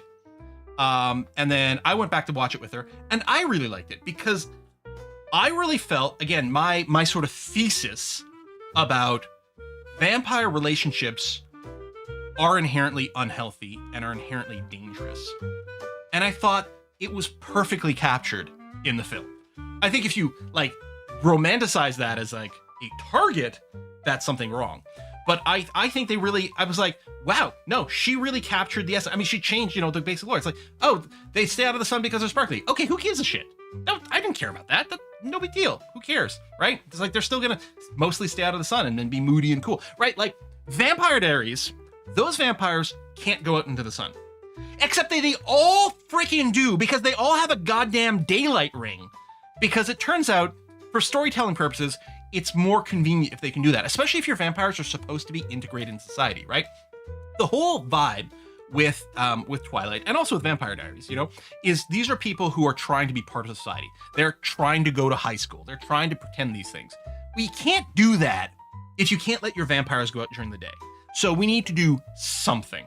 And with Stephanie Myers, it was like, well, the whole basis of her vampires, her different lore, like they have the vampire name, they still drink blood. But then the other thing is that they're all like, they've got like this dark diamond hard skin. They get compared to statues a lot.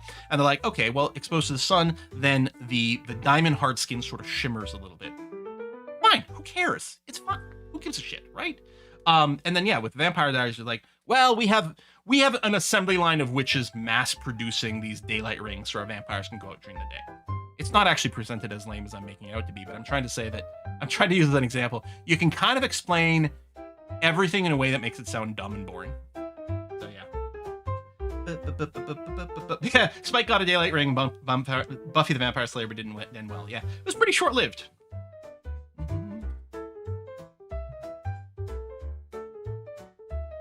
Worst part of vampire fiction, how many vampires are teenagers who then stay in high school forever? No. Yeah, I know, right? Like, you want to get turned as an adult, a young adult. You still want to be young and sexy, but you don't want like a truant officer coming after you for not being in high school. Short-lived vampire, nice one, yeah. Yeah, so I'm like, I just like all vampire things all the time. I suppose, okay, hold on. The worst vampire thing, I do actually have an answer for you. The worst vampire thing I've ever seen is Buffy the Vampire Slayer, the movie. I saw this. I thought it was the worst thing I'd ever seen. God awful, so painful in every single way. And then I'm picking up Essentia for possibly our first date. I always say that it's our first date, and I'm like, does that sound right? I think it is. I'm picking her up at home for our first date, right? After we've met playing Vampire the Masquerade. LARPing Vampire the Masquerade is how we met. I'm picking her up for the first date, and she's not ready yet. This is possibly should have been foreshadowing in terms of differing timelines for us and certain urgencies. But anyway, she's not quite ready being done. So I sit down in the living room, and the TV's on, and it's playing this show, and I'm watching this show, and I realize, oh my God, did they make a TV show based on that piece of shit movie, Buffy the Vampire Slayer? Ew, disgusting, gross. The next week, I'm picking her up for another date. She's not ready yet. sit down in the living room. Seems to be the same day of the week. They got another episode of Buffy playing. I think by the end of that episode, I was hooked. But the movie, and I think if I watch the movie again, I might come in with a different vibe. But man, that movie did not land for me the first time at all. I've not seen Abraham Lincoln Vampire Hunter, no. TV, what decade is it? Well, I think you can figure out the timeline of our relationship based on Buffy references there. I think it was Buffy season 1. Boom, boom, boom, boom, boom, boom, boom, boom, boom, boom. Late as in the late Essentia Monica.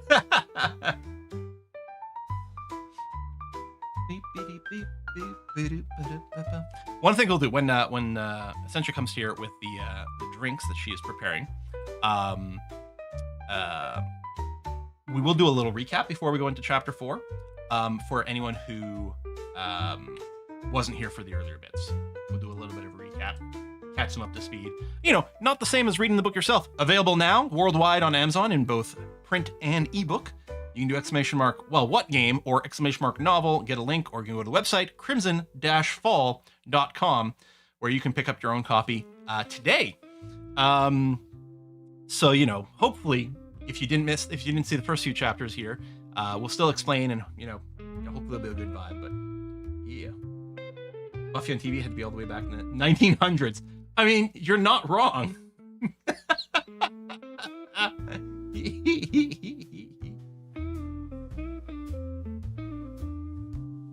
Yeah, I was happy it was available. I think without the hyphen, it wasn't available. I think it was already used by someone else. I'm sure I like this one sentence on the page thing. So this is called an orphan, and it is indeed bad. In the print version, you have things to not have this happen. The issue with the ebook here, first of all, if I had a different ebook reader, it would probably not have this by itself. It has to do with just the width of the thing. This isn't the print layout at all. It's just I put, you know, I set my reading thing at a certain height and a certain width because it looked good on the stream, and it just happened to make this one just be a single sentence left over. But yeah, this is the Calibre ebook viewer. So a better ebook viewer would have probably put a page break like somewhere over here to make sure we didn't have just a single sentence there. There's two terms that are linked but for different parts of things, and I can't remember what they are, but I think having this single line left on a page, I think is called an orphan, but I'm not certain. But I hate it too. That's why I keep pulling back to this previous page here and not just leaving it on there, because it looks kind of terrible. Orphans and widows? Maybe. Widow and orphan. Yeah, I don't remember which is which.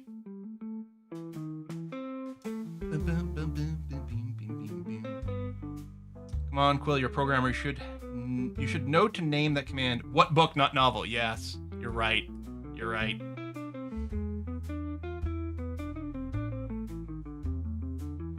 And Calibre is a perfectly fine ebook viewer. Mostly, like, it's really good for organizing ebooks, and it is also an ebook editor.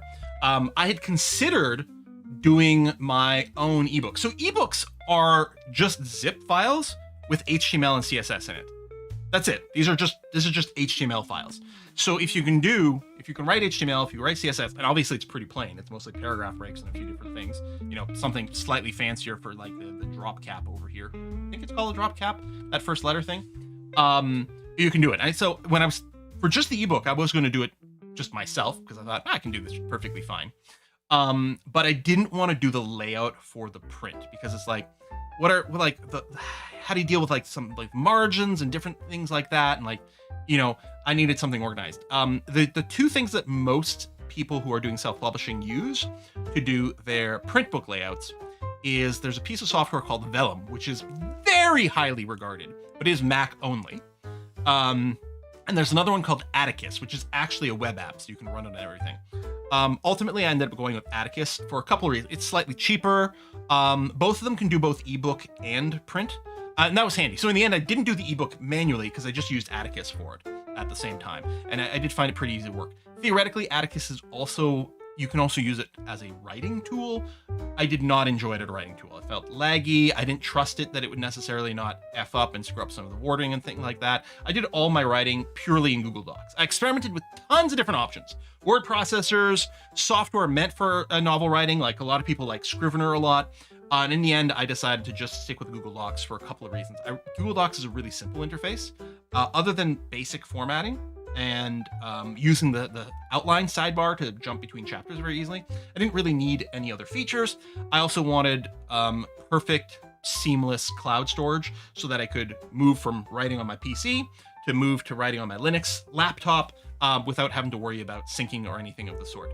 And so that worked fine. And then I organize my supplemental information in the same way that you would organize it, something like Scrivener. You know, I have folders set up for my characters, locations, themes, other research, and then separate files for various things, which is basically the exact same thing that happens inside of Scrivener, but instead I had a folder layout that did the exact same thing.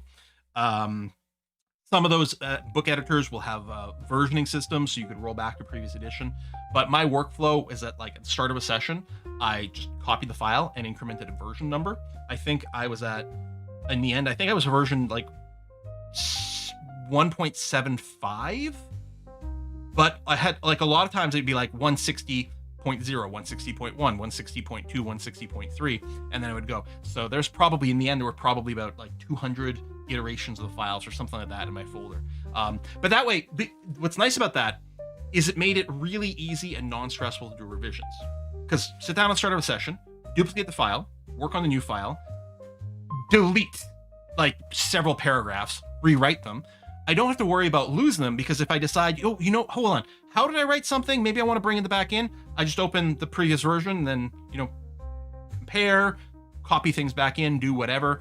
It was a really good workflow. Or if I'm making changes, if I make a bunch of changes, I'm like, you know what, it's the wrong direction, I just want to go back to the previous one. Great. So I just delete the version that I'm working on and then make a new copy from the previous edition again. So that's a really nice little workflow. Like the idea of copying the file, using GitHub to back up, and sometimes you just want to flip back and forth between older versions. Yeah, I had actually considered a GitHub workflow. Like, I'd considered, what if I had each, like, I could maybe have each chapter be in its own text file, I mean, Markdown, really. And then use GitHub, like, or use just Git. I didn't know if I was going to literally use GitHub, but use Git to do version control. And that is really nice and solid, but then it makes it a little harder to be like, really quickly bring up a previous version and things. So this worked. It's super low tech, but worked great. And then usually at the end of a day, what I would do is download a copy of the latest version. And then usually I'd also email myself a copy. So I'd have multiple backups around, right? The drive version, my local file storage, and then in my email somewhere, which admittedly is also Gmail, but yeah. Oh, then Sked asks, Quill, is Kindle Unlimited an okay deal for you as an author? Bad deal, can't talk about it, it's usually a bunch of bucks. So I actually don't know in the end, like, how all the money situations will work out in comparison. But as far as I understand it, most authors do quite like Kindle Unlimited, especially if you're not as well known, and if it's a little bit more niche, and people might not be willing to make the purchase up front. Kindle Unlimited is great because it encourages a lot of people to pick up your book that might not otherwise get it. It is the thing that forces you to be exclusive on Amazon. So for a lot of people, it's the big decision as a self-published author is, do I stay exclusive on Amazon or do I go wider? Because by being exclusive on Amazon, then you get into Kindle Unlimited. You also get a higher percentage royalty, 70% instead of 30%. Drinks ready? Okay, coming up in just a second. What's nice about Kindle Unlimited is you actually get paid per page that is read. Even if people don't finish the book, what happens is kind of all the Kindle Unlimited money goes in one big pot. And then depending on how many pages are read by you or from your book, you get a certain percentage of the pot. And I think it is a pretty good deal, but I'll probably let you know in the numbers a little bit more. I will be right back. Let me go and just help Essentia grab the drinks.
Hello, everybody.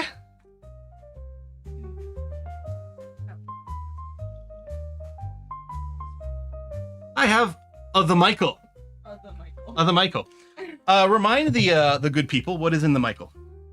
The Michael is, well, in our case, we used Scottish whiskey, a bit of simple syrup with a little bit of honey in it, tiny spritz of lemon, and ginger beer. Cheers. I will cheers in just a second. I need to not drop this because it's a little bit You have pretty, but the Rosalind. I do because it seemed appropriate. It is so gorgeous. It's just, yeah, it's a pretty one. So, I don't know. I would love to show you guys the top, but I can't do that without spilling on the keyboard. But it has edible rose petals on the top. A little bit of rose water in it. Yep. Yeah. Rosebud. It's rose water and raspberry and gin and yeah. Cheers. You know, the Michael. Very nice. Simple but good. Is it good? Yeah. Oh, it's wonderful. It's wonderful. I didn't garnish it with ginger this time because I was taking so long because Yeah, I was no, taking so fine. long because I couldn't find the shot glass that I used for the first round of drinks. Uh-huh. No idea where it's gone. Color It coding. just left. Oh. The Puko stole it and ran away. It's gone. I spent like at least a good minute and a half just looking around the kitchen being like, where did it go? Hey, Cathal, thanks for the gift subs. Oh, nice. I didn't need the ginger added because this time we had the ginger beer. Yeah, So that's true. it's actually much better this time. Oh, okay. Yeah, it's great. I forgot to add the bit of smoke. The hit of smoke. Yeah, I think we did smoke last time and it was really good. Oh, yeah, but it still has that because of the peatiness of the whiskey. But I could offer you smoked almonds. How about the smoked almonds? Hickory smoked almonds. For that smoky, speakeasy kind of feel. I don't know what thing I should be opening first. I just thought that was funny to say. I also like the, look, I can have my own vampire teeth. Almost the same. Ah. Almost exactly the same. Congratulations on the release of your novel. My husband and I are so excited for you and your achievement. Aww. Enjoy the drink, smiley face. P.S. Have you heard of the game, Upload Labs? It's free to play and I think something you, and us viewers, would really enjoy. I think we'll have to read that one because I think the AI screwed up some pronunciation. Yeah, I'm trying to get to my, Of the AI. You know, the breeder thingy. Alright, I'm eating my teeth right now. Yeah. That's a strange statement. I'm eating my teeth. I'll be right with you. The currency came in very generous. Oh. Contribution to the Blood and Wow. Bathtub Gin Fund. Or donuts, as you prefer. Blood and Donuts Fund. I mean, I like bathtub gin Yeah. for the theme, but, you know. Grincy says, congratulations on the release of your novel. My husband and I are so excited for you and your achievement. Enjoy the drink. P.S. Have you heard of the game Upload Labs? Oh. It's free to play, and I have think not. something you and us viewers will really enjoy. I don't think I've ever heard of it. I do not. I'm going to do a quick little search right now. That's amazing. What Ooh! a wild tip. Thank you, Quincy.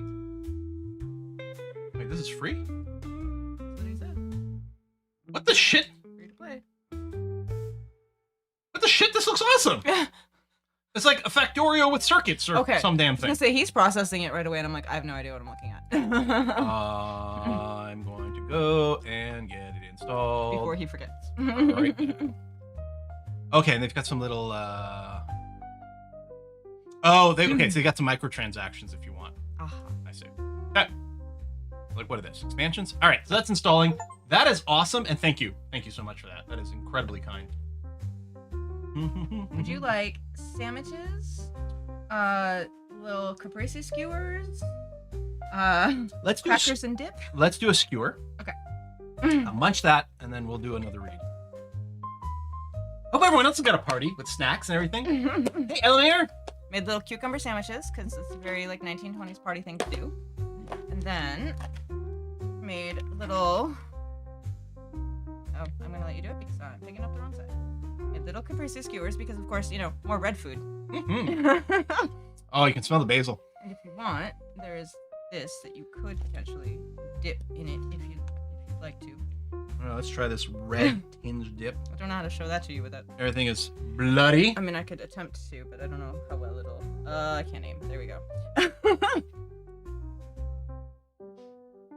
I lean into a theme. Damn, it's good. Mmm. Yeah. Yeah. I may have to. Take your teeth out. Yeah. I can't actually chew with them in. Not properly. As I say, I might get some red on my shirt, but I suppose that would be Oh. on theme. I should have gotten a little spoon. We could have drizzled it over top. That might have been better. Oh, that's excellent. So yeah, Essentia has organized so much for this party. 5 custom drinks invented. We've- Little red radishes skewered. A whole platter of snacks. of sweet treats. And then, yeah, little cucumber sandwiches, the skewers. Oh, we're gonna do great here. And then we have little martini glasses of a little Jello dessert Yeah. that I put together as well. That'll be the grand finale, I think, of this stream. All right, another sip, and let's get reading. You have Dots honey mustard pretzels. Oh! I don't know if I know Dots specifically, but like packaged of like honey mustard pretzels, oh, they're good. I don't tend to go for pretzels that much, Oh. but the honey mustard ones or like garlicky ones or whatever are nice. Or like a warm soft pretzel, for sure. These are scary. Mr. Lux says, oh, I only have Cumberland sausage and cranberry with pork chutney sandwich. Oh, that sounds lovely. Cranberry with pork chutney sounds red and delicious. Okay, so I said I would do a little recap in case anyone's only joining now. Catch up, and we're gonna read chapter 4, Okay. and then we'll see. And at some point, we will be handing things off for a Kiss for Luck to maybe do a little bit of reading, Yeah. and maybe a little remaking of either characters or the Midnight Mirage in The Sims, or Disney. What's the Disney game called? Dreamlight. Dreamlight. I think is where she made a character that looked very much like a Rosalind. She did. Yeah. And you said you wanted me to read. Thought you could maybe read chapter 5. Oh, okay. Yeah. Then I can have a couple more. So yeah, you have a couple more snacks here. Then I will snack extensively during chapter 5. Okay. And then maybe Kiss for Luck can read chapter 6. Oh, okay. Plus, whatever she wants to read. Chapter 4, Hunters and Hunted. So we left things off. First 3 chapters, again, were sort of meant as a little bit of intro, the setup, the status quo in a way, right? We understand, hopefully, Rosalind's situation at this point. She is a newly turned vampire with self-control issues, struggling with her humanity versus her vampire self. So, what is the main plot of this novel? Well, based on the blurb on the back and what we know from Rosalind's missions here is that we've got vampires and we've got these vampire hunters. And there's going to be this conflict between vampires and humans. Or the main plot is internal to Rosalind, and it's the conflict between her vampire self and her human self. It's almost like one might be a metaphor for the other. More metaphors in a vampire novel? To be fair, that's not something I went through and did intentionally. It's only literally yesterday that I was like, hang on, I can make this point. Right. Because I was struggling to explain, like, what is the main plot of the story? Because I've got B plots. Right, yeah. But there, in a sense, there's 2 main plots. There's this conflict between hunters and vampires, but I also think that very, very significantly is the conflict within Rosalind. And I realized they're kind of just like sort of mirrors or complements to each other. Metaphors again, I know, right? Hunters and hunters. Hunters and hunted, sorry. And which is which? 3 nights had passed since Rosalind fled the Midnight Mirage. 3 nights of seclusion in her small apartment, pacing the worn floorboards. 3 nights of remembering the young man's heartbeat against her chest, the scent of his blood calling to her like a siren song, the near surrender to instinct before her desperate flight. She couldn't afford to delay her assignment any longer. Vampires were immortal, and that came with incredible patience, but hunters were human, and whatever they were planning would happen on their schedule. Rosalind knew that Vincent expected her to begin working on her assigned task quickly. Even Lily, who had called on Rosalind to make sure she was faring well after visiting the speakeasy, had woven urgency between her words of concern, pressing her back into the world. Rosalind pulled her cloche hat lower over her face. The Eclipse Cafe stood before her, its electric sign winking feebly in the pre-dawn darkness. She hesitated at the threshold. The memory of warm bodies pressed too close haunted her. Her throat burned at the mere thought. "You can do this," she whispered to herself. "This will be safer." The Eclipse Cafe attracted a sparse crowd in these twilight hours. The patrons kept to themselves, unlikely to brush against her, unlikely to stir the beast. None of this will be familiar to you. I mean, it will be, but it won't be. The start of this chapter has been completely rewritten from the version that I read at the kitchen table. Okay, yeah, I was gonna say, I mean, I know she went to here, Yeah. but yeah, there's some stuff that is not familiar. It's the same plot, it's the same scene, Yeah. completely rewritten and restructured. Okay. Oh, Marak just opened the book and saw the dedication. Aw. Oh, Well.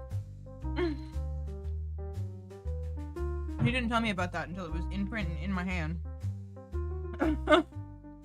Which, you know, is hard for me. I'm really bad. When we get like holiday gifts or birthday gifts or anything like that, when I buy it, I can usually sit on it for a good 3, maybe 4 hours before I have to give it away. Pretty much. And then I have to go and buy something else before the actual party. Pretty much. Yeah, it's an issue. All right. The Eclipse Cafe attracted a sparse crowd in these twilight hours. Twilight reference. Of course, yeah. The patrons kept to themselves, unlikely to brush against her, unlikely to stir the beast. Unlikely, but not impossible. Rosalind stepped inside. The bell above the door chimed softly. She flinched at the sound, at the sudden attention it drew. Heartbeats filled her ears, steady, rhythmic, enticing.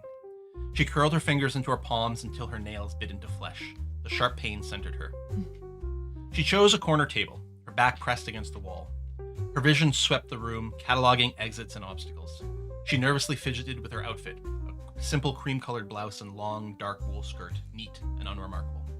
Her fingers were mercifully steady as she shielded her face with the final part of her disguise, a dog-eared dime novel with a garish cover illustration of a damsel in distress. The waiter approached. Rosalind ordered coffee without meeting his eyes. When we returned with the steaming cup, she inhaled deeply. The strong, bitter aroma created a shield against the other scents that threatened to overwhelm her. She wrapped her cold fingers around the hot porcelain, remembering the sensation of warmth without truly feeling it. Rosalind watched the diverse parade of early morning patrons. Cab drivers clustered near the counter, their shift nearly over, sharing weary gossip over steaming cups. A few dock workers grabbed quick coffee before heading to the lakefront, their heavy boots scuffing against the floor. In the corner booth, 2 night owls from the speakeasy circuit gingerly nursed their cups, their evening finery now rumpled and tired-looking as they waited for the night to fully surrender to the dawn. The Eclipse Cafe served them all, a sanctuary both for Chicago's early risers and for the night's last holdouts. Rosalind had managed to spend some of the last 3 nights, between bouts of angst and anxiety, reviewing the dossier Eric Augustus had given her. Among the many packets, a woman named Jessica Morton had captured her attention. Multiple photographs, taken over different days, showed Jessica in this very cafe. In many, she sat at ease among friends, her smile relaxed as she leaned in to talk over steaming cups. The Eclipse seemed to be more than just a cafe to Jessica. It was a second home, where she let her guard down. Her routine offered Rosalind an opportunity. Peppy Twoon versus Noir Scene. That was what I was grinning about, yeah. The vampire took a sip of her coffee. The liquid slid down her throat without satisfaction. She turned a page in her book. She didn't read the words. She was focused entirely on the door, waiting for Jessica Morton to arrive. The woman who entered sometime later was unmistakably the one from the dossier, but none of the comfort and joy from the photographs could be seen in Jessica's sharp green eyes, and she scanned the room with caution. She was of average height with a slender, athletic build, dressed in a plain coat, button shirt, and practical slacks that stood out against the conventions of feminine fashion. Her short blonde hair was styled in waves, with one side held neatly in place by bobby pins. She ordered percolated coffee from the counter and chose a table near the window. The early morning hours held the outside world in a twilight hue, with the gas streetlights still casting long shadows on the pavement. Chicago was in process of electrifying its streetlights in the mid-20s, but it hadn't fully converted yet. So we get a mix. Again, he did his research. I tried. This is nowhere near as extensively researched as my Strasbourgian prequel novel, that which one is a lot. potentially erring too closely on the side of a history book. But I do love it. It's kind of fascinating, though. The difference between the two, you know how sometimes you get a book or TV show or whatever, and they describe the setting as one of the characters. Yeah, okay. That is not the case. In this novel, I would not say that Chicago is a character. Chicago is providing theme and flavor. Chicago's the frame. Is the frame. That's good. I like that. You should be a writer. In the Lily prequel book, Strasbourg is a character. It is alien and eldritch and unknowable, but it drives the plot forward as much as any character does. Right. So, Yeah. different kind of vibe. Yeah. No, now they're discussing the digestive systems of vampires. Oh, good. They want to know if you can digest the coffee and things. There is a scene. Again, it's fresh in my mind because I just watched it. In the What We Do in Shadows movie, there's a scene where a newly born vampire eats a French fry, and the other vampires around him are like, "Oh, you shouldn't have done that." Oh And no. it's very sick. Oh no. Yeah, that again really seems to depend on the vampire lore. Yeah. I think some of them they're like, well, we can eat now. We got to kind of discreetly try to like spit it back. Yeah. Like we don't get into that here. Some of them digest just really slowly. Some of them it still works just fine because they eat blood and that keeps their systems functioning. Yeah. Some of them can't eat at all. Like Yeah. cannot. It's all over the place. We will explore that a little bit more later on. Sydney says, I'm not sure I can be here for eternal life if I can't eat. Yeah. That is the one thing that would make me hesitate a little bit too. I'm not gonna lie to you.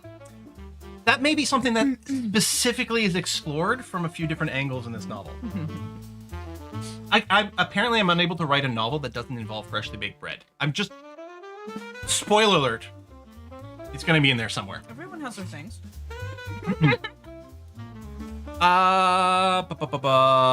Long shadows on the pavement. Her slender fingers tap lightly on the table. This is Jessica we're still talking about. Like a clock ticking at double speed. Jessica's posture relaxed incrementally as she watched the veil of night begin to draw back from the dark streets.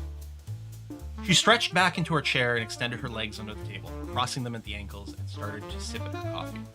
Rosalind dropped her dime novel a few inches, peering over its worn edge to study the woman. Jessica Morton in the flesh, not just a photograph and a dossier. The hunter's presence sent a peculiar thrill through Rosalind's cold body. This wasn't just any human.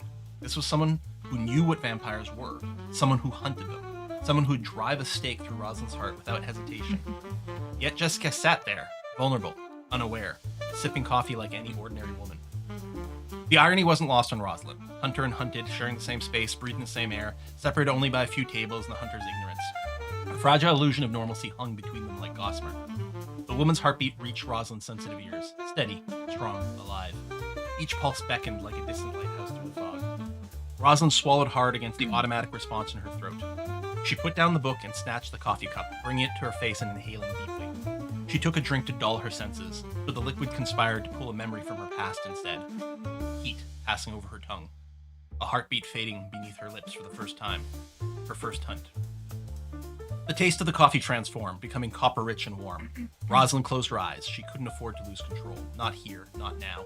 But the memory pulled her deeper, as vivid as something that had happened only moments before. Rosalind was utterly unprepared for the reality of what she had become. The hunt was a clumsy, desperate affair, fueled by an overwhelming thirst and a primal fear of what might happen if she resisted her sire's instructions. The night was shrouded in mist, the streets of Chicago eerily quiet, as if the city itself sensed the unnatural act about to unfold. Her sire, Cedric, guided her through the labyrinth of dark alleys, his presence both mentoring and ominous as he slipped from shadow to shadow. Despite the stillness of the city, her footfalls were barely even whispers against the pavement, her transformed body a conduit of feline grace she'd never possessed in her human life. Music may be just a little too loud in my Okay. I might not be talking quite as loud as I used to either. That one felt worth noting as soon as I noticed it. I'm going to turn this a little bit my way. Her hunger was unbearable, a gnawing emptiness that twisted her insides and clouded her thoughts. She was scared of herself, of her hunger, of what she needed to do to quell it. Cedric found a lone drunkard stumbling through a narrow side street, the man's blood singing with the wail of alcohol and despair. Quick and decisive. There was no difference between advice and command with Cedric. Rosalind approached the man, her movements hesitant despite the demands of her hunger. The smell of him, sweat, spirits, and something uniquely human made her falter. A brief resurgence of her humanity flickered in protest, begging her to stop.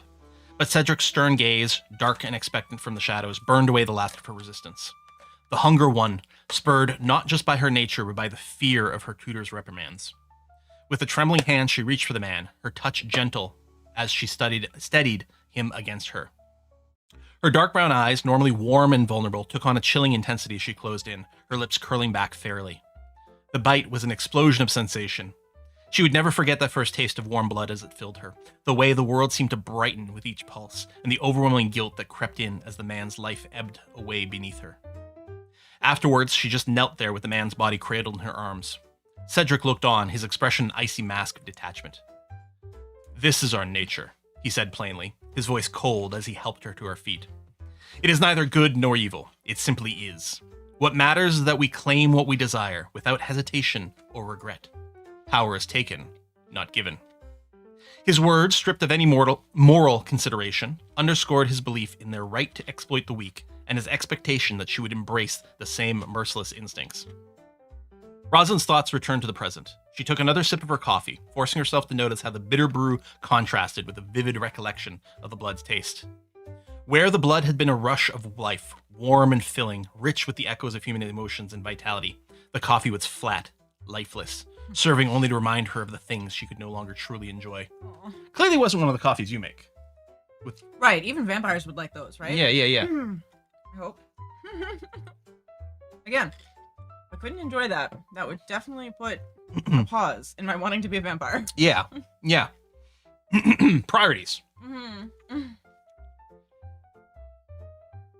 She set down her coffee cup. The liquid inside rippled, steam curling upwards in ghostly tendrils. The cafe buzzed softly with the early morning crowd. Her gaze locked onto Jessica Morton across the cafe. The hunter's heartbeat pulsed in Rosalind's ears, distinct among the cafe's symphony of rhythms. She'd been in its presence only for a few minutes now, but it sang to her like a mother's lullaby. Unremarkable, but unforgettable.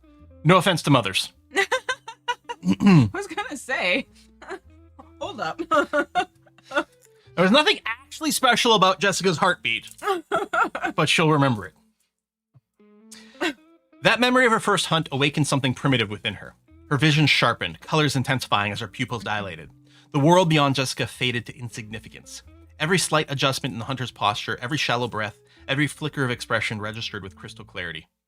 This singular focus, this perfect attention, it felt foreign yet natural. The mortal Rosalind, the girl who had drifted through life, could never have sustained such concentration. The predator she had become lived entirely in this moment, attuned to her prey's every movement. The cafe slowly emptied. Patrons paid their bills and departed, leaving chairs askew in the lingering scent of coffee grounds and cigarettes. A waiter approached Jessica's table. Rosalind's body tensed. Something was off. The man's movement appeared calculated in their casualness as he cleared the empty cup. His hand moved with practiced subtlety, slipping a folded piece of paper alongside the check. The exchange lasted mere seconds. Jessica dropped a few coins on the table, gathered her things, and left the cafe, with Rosalind shadowing her at a distance. Even when she lost sight of the hunter, she could follow the drumbeat call of Jessica's heart, guiding her through crowds and around corners. The eastern horizon was beginning to hint at dawn's approach. Soon, a pale wash would begin to creep up the city's silhouettes, but Rosalind still had a little time before she'd have to retreat to the shadows. The air was cool, the chill of the night not yet giving way to the heat of the summer day. Vampire GPS, yeah. Yeah, I like that a vampire recognizing a person by their heartbeat. Yeah. Classically, you would often have like, oh, the vampire caught their scent and could follow. Mm-hmm. But here it's like, I think the heartbeat is also going I to like work. that, yeah. As they walked, the vampire's quarry occasionally reached in her coat pocket, touching the folded piece of paper and seemed to be reassured by its presence. Soon enough, Jessica turned down an alley and stopped at a door, plain, nondescript. She paused and felt for the paper one more time, then she confidently knocked on the door in a peculiar pattern. A few tense moments later, the door cracked open, and after a brief exchange, Jessica slipped inside. Rosalind edged closer, her heart still as stone, but her body tense with anticipation. She positioned herself near a window, its panes obscured by layers of yellowing newspaper haphazardly pasted from the inside. Pressing her ear against the glass, she strained to catch the muffled sounds within. A chair groaned in protest as someone settled heavily into it, the wooden legs scraping against the floor. In contrast, lighter footsteps, presumably Jessica's, pattered across the room with frenetic energy, a staccato rhythm that spoke of barely contained agitation. It's a bit of an experiment here of writing a scene where the viewpoint character can't actually see any of it. Right, yeah. Yeah, that's right. Good point. We have to move quickly. Jessica's voice was laced tight with urgency. We won't get a better chance than this to strike at them. A voice, gruff and commanding, responded. The info you brought last time was damn good, Morton, but this... The voice paused, perhaps continuing to read from Jessica's folded note. This is gold. Jessica's voice carried a hint of pride. I know, Jimmy. This is exactly what we've been looking for. The sewer entries, the underground hideouts, that's where those bastards hide from the sun. We can strike where they least expect, straight into their shadows. Rosalind's mind reeled as she listened. This group was not just a ragtag band of vigilantes. They were dangerously well informed. How did they know so much about vampire hideouts? Could they have informants within or close to the vampire community? The implications were chilling, and underestimating them could lead to catastrophe. Slow down, Morton, the gruff voice that must have belonged to Jimmy said. We can't go during the day. What? Why not? Come on, you're smart. Think about it. Because, Jessica said, thinking, because that's when the dens will be full and at their most dangerous. Exactly. But how else are we going to catch these bastards? If we go at night, we might catch just 1 or 2 stragglers alone. Or, better yet, the dens will be completely empty while the leeches hunt. And then we lie in wait, see? Until they come back one by one, when the sun chases them back underground. Yeah, I kind of wish I was doing more of a proper sort of like mobster accent. Like, we lie in wait, and then we lie in wait, see? Yeah, until they come back, yeah, one by one. I hope there's none of that in the part that you want me to read, because I can't do that. But he's supposed to have a gruff voice, so I don't think that would be right. But that's my gangster voice. Okay. What, you think I'm funny? Like, you think I'm a clown? I mean, a little bit sometimes, yeah. Okay, good. As long as I could remember, I wanted to be a gangster. Sorry, I really like Goodfellas. Melvellen says, I like the way you built that sentence. I'm curious which sentence you're talking about now. Oh, yeah, me too. There's just a bit of delay, right? So by the time we saw that come up, I was like, I don't know which one you had just read on your end. Well, let's read on and see. Chicago Gangster. Oh, the one with staccato in it. Oh, yes. I do like the staccato. It did make me think a little of the syncopated as well. Right. Yep. As Rosalind processed the information, her precognitive senses stirred, unleashing a tangled cascade of images into her consciousness. We remember this from chapter 1 and hinted again at chapter 2. The vision, a chaotic sequence of potential futures, danced before her inner eye. Darkened tunnels echoing with a clash of conflict, flashes of silver, crimson spill of vampire blood. The scenes were distorted, as if viewed through the broken shards of a family heirloom, each fragment warped by the churn of her vampiric blood. A lot of like random references in this paragraph that like probably don't make any sense currently, but are done with intention. Rosalind pinched her eyes shut and tried to clear the kaleidoscopic images from her mind. Man, my first draft of this had about like 13,000 instances of the word kaleidoscope or kaleidoscopic. I had to purge hard and choose which ones I was keeping. I decided to keep this one. Good word, though. I love it. The vision may have confirmed the severity of the threat before her, but it did nothing to help her prevent the promised calamity. Dawn was approaching, and her time to safely navigate the city was dwindling, but she could not afford to let this opportunity slip through her fingers. She needed more real information. Rosalind forced herself to ignore her vision and focus on the conversation inside. Okay, fine, Jimmy. Then we go tonight. Rosalind heard the scrape of a chair and the sound of heavier footfalls moving around the room. No way, Jimmy's gruff voice said. Jessica must have been about to say something else because his voice rose to cover hers as he continued. The cadre is too green. No offense, kid, but you're no fighter, and the others aren't any better. Not yet. We need some real muscle for this. For crying out loud, Jimmy, we have to do something. Relax, kid. The big meet's tomorrow night, right? Jimmy continued. I know some real hard types you can recruit. We'll nail down the plans and hit them right after the meeting. You're right, Morton. This is the break we've been waiting for, and we're not going to let the opportunity slide past. Fine, but I'm still going to come, Jessica said. There was a pause. I'll think about it, but for now, you'd better get going. I have to start reaching out to people right away. Man, Jimmy's voice hurts my throat. Yeah, maybe you should stop doing that. Yeah. Luckily, his bits are done. Still fighting to clear her head of the images of violence, Rosalind nearly missed that the meeting was ending. She rushed away from the window, not waiting to hear their goodbyes, and looked for cover. Her mind was laden with the information she had just overheard and the disconcerting echoes of her prophetic vision. A meeting in a day and an attack soon to follow. There was little time, and the glimpses of potential violence she had seen urged her to react quickly. The eastern sky continued to lighten. Her instinct screamed at her to retreat to the safety of her haven before the sun rose. She'd been told to only observe, not engage. but there was one more critical piece of information she still needed.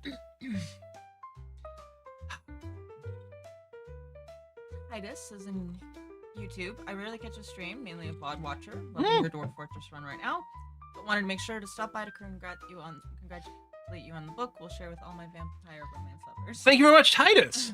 Appreciate it. So this chapter is like the longest one of the books so far. Mhm. We are nearly done. And we have our first scene break here. The star. And this scene break is for two different reasons. Partially, there's a tiny micro time skip here. I mean, like 2 or 3 minutes, basically, as we just have sort of a cut and a re-angle. Yeah. But the other thing, up until now, and for the vast majority of the book, it is a very strict third-person limited. So our point of view character, which has been Rosalind up until now, we have a very tight point of view focus on her, and we only know what she knows, right? We're not getting insights of other people's thoughts or anything like that, other than whatever they emote, more or less.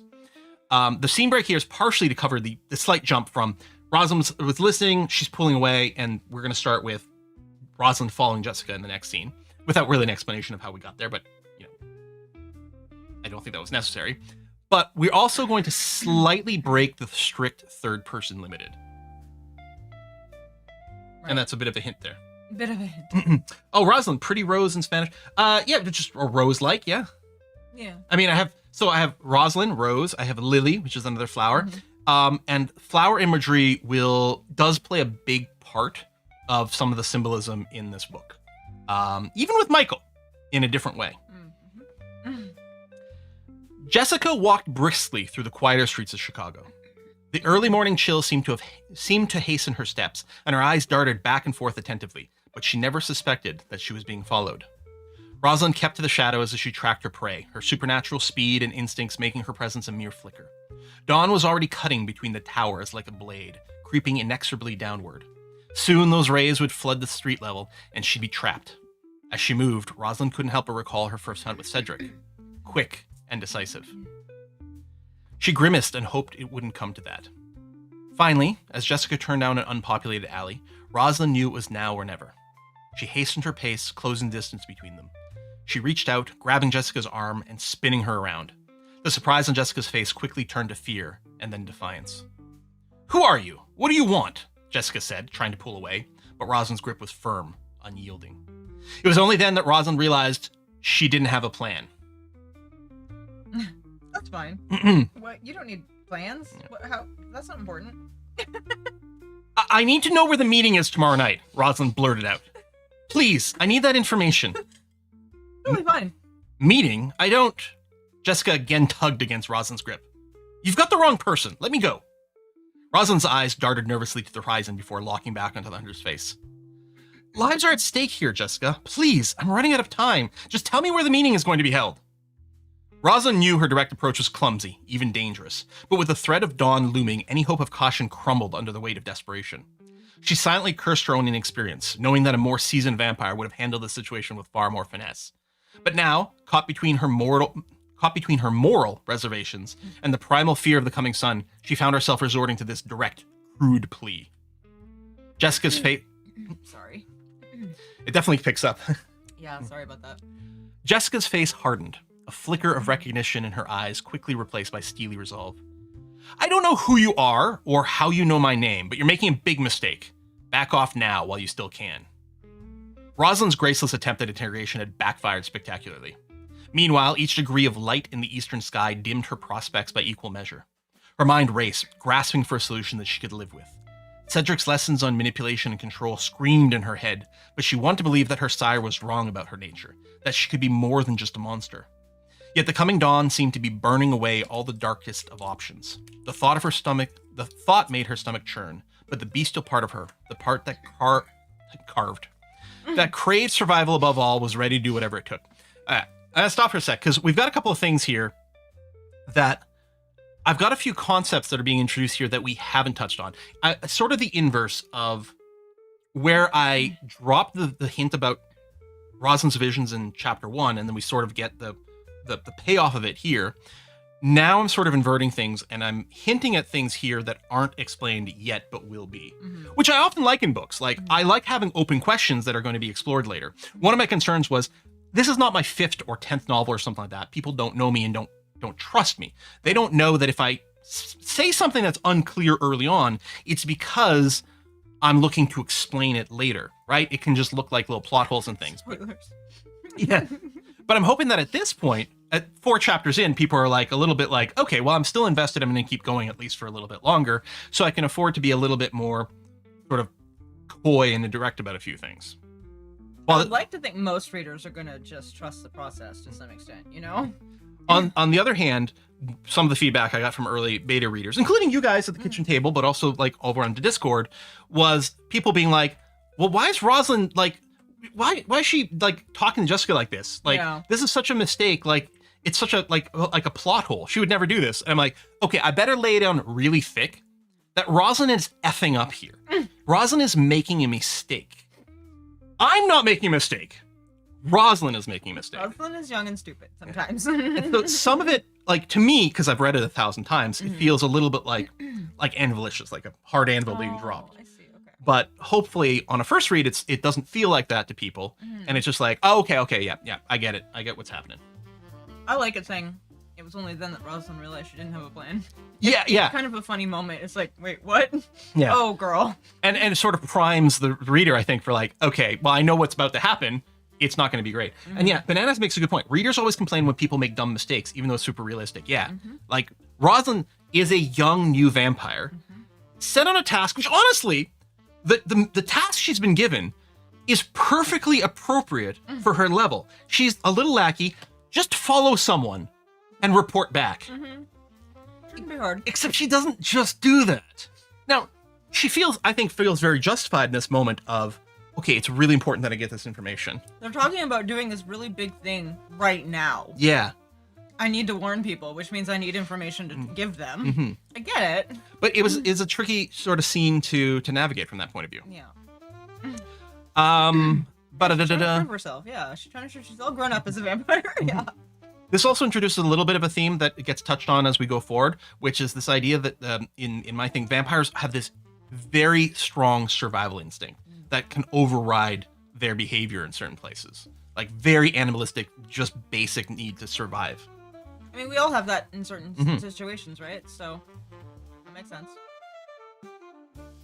So this is still Rosalind.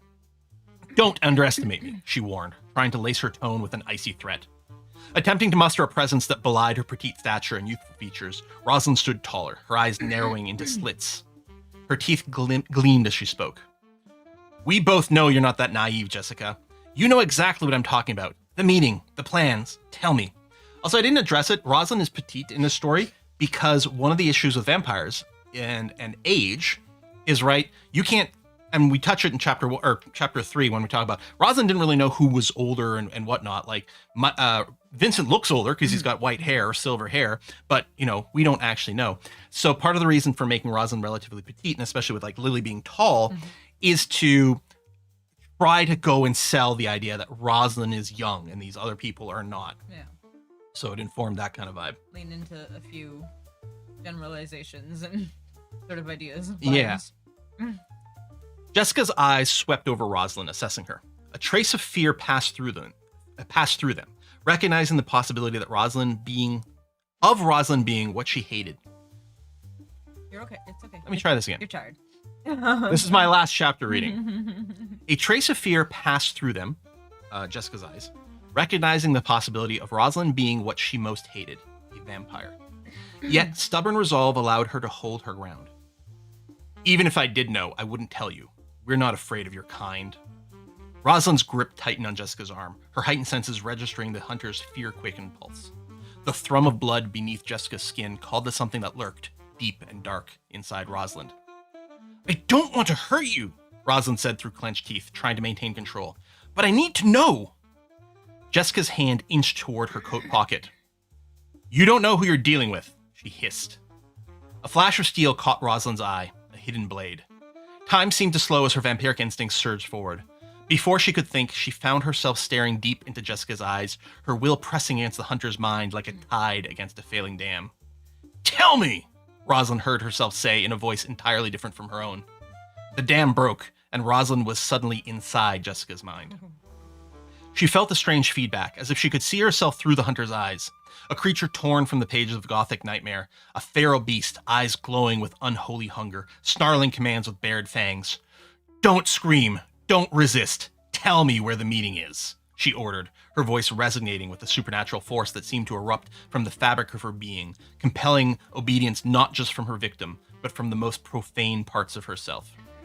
So I didn't preemptively introduce the idea that vampires in the setting have hypnosis / domination / compulsion. Although that is a very classic vampire trope, right? Dracula could do it. It's played extensively in Vampire Diaries, all kinds of things like that. And it always bothered me that this ability was mostly kind of underdeveloped or kind of ignored. I feel like it is used in most of these settings as a convenient way to explain why vampires don't leave a giant pile of bodies or a bunch of witnesses that can report back about what has happened, right? They're like, okay, they can mind control the person, then they forget about it, and it's fine. It's easy. And it's like, dude, this is like one of the grossest violations you can inflict on someone. Yep.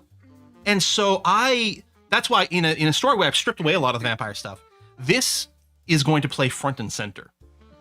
Because I think it's important to properly respect what the hell this power implies. It's pretty significant, yeah.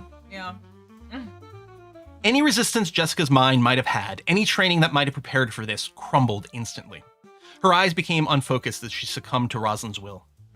The old warehouse on Archer Avenue. Her voice was a distant monotone. Rosalind came back to herself. She released the human and stepped back, horror and regret washing over her as she realized what she had done. She had just violated the sacred boundaries of a person's mind, burned through the walls of Jessica's will and autonomy just to collect a simple piece of information. Freed from the vampire's grasp, Jessica blinked, confusion clouding her features. She shook her head, trying to piece together her scattered thoughts. Through the fog of her mind, she somehow sensed an opportunity to escape. Jessica turned abruptly and ran, her steps shaky, but pushed on by desperation. The turmoil within Rosalind reached a crushing climax, a storm of guilt that threatened to consume her. Yet the tempest subsided almost as swiftly as it had surged, giving way to a sinister clarity. The act of using her power of domination had awoken the primal essence of her vampiric nature, sharpening her senses even further. It was as if the humanity within her recoiled, horrified at what she'd done, leaving behind the raw, untempered impulses of the predator that lay within her. As Jessica staggered away, a visceral urge took hold of Rosalind, an ancient, deep-seated instinct that demanded pursuit. The hunt was no longer a choice, but an imperative, driven by the dark pulse of her kind. It makes me think of a cat, when you pull a string past it, it can't resist chasing. Must pounce. Yeah. And it's also a tie back to what she wanted with the bartender. She wanted him to run so that she could hunt to chase him. Right, yep. And in the prologue, I have feline descriptors for, well, spoiler, that was Lily, of course, with the prohibition agent. Yeah, I know. I don't know what you're talking about. We don't know who that vampire was. With the green eyes and the silver dress. Yeah. Her movements were smooth, liquid, as she closed the distance between them with terrifying swiftness. She caught her prey, her grip iron and inescapable, her fangs found tender flesh. A soft gasp escaped Jessica as Rosalind's teeth pierced her skin. The rush of blood was intoxicating, sweet with fear and life, flooding Rosalind with warmth. Each pulse of Jessica's heart delivered a potent draft that soothed Rosalind's burning thirst, yet with each swallow, the wrongness of her actions clawed at her conscience. When Rosalind finally tore herself away, Jessica slumped against the wall, weakened but alive. Blood still slowly oozed from the woman's wound, but it didn't tempt Rosalind. It turned her stomach. Having fulfilled her bloodlust, the full realization of what she had done overwhelmed her. I'm sorry, Rosalind stammered, her voice breaking. I didn't mean. I couldn't control. Rosalind fled. Oh my god, there needs to be a space here. That's okay. I can upload a fix. There you go. Fine. Okay. It's okay. Rosalind fled. Leaving Jessica in the dim alley, she raced against the rising sun, her mind tormented by the dual nature of her existence, both predator and protector, monster and martyr. Just as she reached the hollow safety of her apartment, the cleansing sunlight began to burn through the streets of Chicago, scouring everything but the dark stain that had spread across her soul. Now, things have changed for Rosalind. And see, we're at 10% in the book.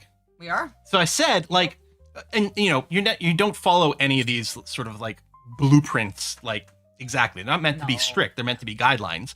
But the Save the Cat, the 15-beat story structure says your primary inciting incident should be about 10% of the way into the book, which is why, like, and I always felt like this was the one. We have the moment where the stakes, of the vampire hunter war, right? They are planning specific hits against like the dens where the vampires take refuge. They know about it somehow. They've got all this intel. It's more of a conspiracy than just some random dudes with some sticks running around through the night. And we get this breaking point, decisive moment of Rosalind and her fight to keep her humanity and taking a step back. There's also rules of three are very common in writing. And so this is the third time that Rosalind is tempted to bite someone. The Right. first time she doesn't because Lily pulls her away at the last Right, minute, saving yeah. the bartender. The second time, Rosalind is able to push away the guy on the dance floor. Right. Yep. And then this third time, it doesn't work, Yeah, and she gives in. Can't push it away. Yeah. She doesn't even think about it. It's just automatic. It just takes over. Waiting for Essentia to write a competing novel now. Oh. Okay. Ava is writing books. Mhm. Quill is writing books. Essentia's not writing books. But you'll be our editor though, I mean, I try to help. and first beta reader. Yeah. Paul should have been dinner. I know, right? I set him up like, oh, this guy sucks. He's clearly going to be lunch any second. Yeah. Somebody, I think it was Banana Cabana or something, made a joke about brings in a meeting to Crazy Cat Lady. Yay! About, feline stuff earlier. Mhm. Thought it was funny. Oh yeah, it's confusing. So Essentia Oh, is my wife. yes. A Kiss for Luck is her It's mom. my mom. Yeah. Yeah. Essentia could narrate the books, maybe. I don't know if my voice is good enough for that. I mean, it sounds fun. I don't like my voice is the problem, so. And I listen to audiobooks, so I'm like, I want like a really good narrator, you know? That's the thing. Audiobook narrators are an entirely other beast. Yeah. We also need a proper sound setup over here. We do Yeah. okay for streaming purposes, Yeah, yeah. but for an actual audiobook recording, A booth is better. yeah. Yeah. Relationship diagram time. I mean, it's kind of just an L shape. Yeah, pretty much, yeah. Yeah. It's not that complicated, really. Can I have a sandwich? That one's So we got cucumber sandwiches with cream cheese. Yeah. Little finger flavored sandwiches. cream cheese, but yeah. Ooh, what is it flavored with? Chives and dill. Ah. And then there's more of that filling to have with the crackers, which are fennel and cranberry, and they're very nice. Mmm. That's good. So fancy. It's kind of like having high tea, but not. Yeah, I know we often do the cucumber sandwiches for high tea, but it's I was Googling this week. There was all kinds of things I could have made that Mhm. were 1920s inspired, but I was trying to not go completely overboard. I mean, I went a little bit overboard, but I wanted to not go completely overboard. So I didn't do, like oysters, Rockefeller, and deviled eggs. And divinities from scratch and icebox cakes. What It are seemed a bit divinities? much. They're it's similar to a meringue. They're this little like light puffy dessert things that are apparently really big in the 20s. Okay. I did consider it, I'm not gonna lie to you. But I'm sure you did. Yeah, you only made 5 different cocktails. yeah. Including like simple syrups from scratch, Mm-hmm. an herbal Infusion. infusion in place of the chartreuse because we didn't have it and I didn't want to buy a whole bottle of her to like test sample cocktails. Mm-hmm. Yeah, I made a lot of things from scratch. Thought only my grandmother made divinity candy. Oh, there you go. Yeah, see, I knew it was a thing. I think it's more of a thing in the South, and I think it is still to this day more of a thing in the South, but it apparently was quite popular in the 20s, just in general in the United States. So I did consider it, but we do have dessert. So So, I didn't realize it's nearly 10 after 3. uh-huh. So, do you want to read the next chapter, and then we'll get a kiss for luck on the voice chat, and sort of do a hybrid between our streams and she can take over. If you and Ava are good with that, then sure. We'll see. I don't know if she's still We in. ended up not playing any games. Yeah. I apologize. I still want to go and play The Root Trees Are Dead with you. Yeah, it sounds really fun. Yeah. Divinity is disgusting egg white and sugar candy. Yeah, so like a meringue. Which you're not keen on meringues. I'm not Yeah. huge, yeah. Like a lemon meringue pie. Honestly, hold the meringue. Just give me the lemon. Yeah, lemon is great. Pie is good, but the only format that I kind of like a meringue type thing is macarons. They're kind of made from like a meringue adjacent, like the cookie part. Oh, they with the almond flour. Yeah, it's like meringue adjacent, Okay. and that I like. But actual meringue, soft or cooked, I'm fine with eggs. There's egg white in my cocktail, but I don't know. For some reason, meringues just don't work for me. Sometimes that's the way it is. Mhm. Oh. I'm very particular. It's not like you got problems with the constituent ingredients. Oh, right, yeah. But it's just that particular form of them doesn't work for me. Yeah, my mouth is definitely all the tired. Did we tell people about the Lily's chocolate that I got? No, show that off. Oh, it'll be a slightly transparent, but Oh, because it's green. Yeah, it was trying to be funny. I bought dark chocolate for the thing that's Lily's. It's green, you know. She's got the green eyes. Her name's Lily. Thought it was cute.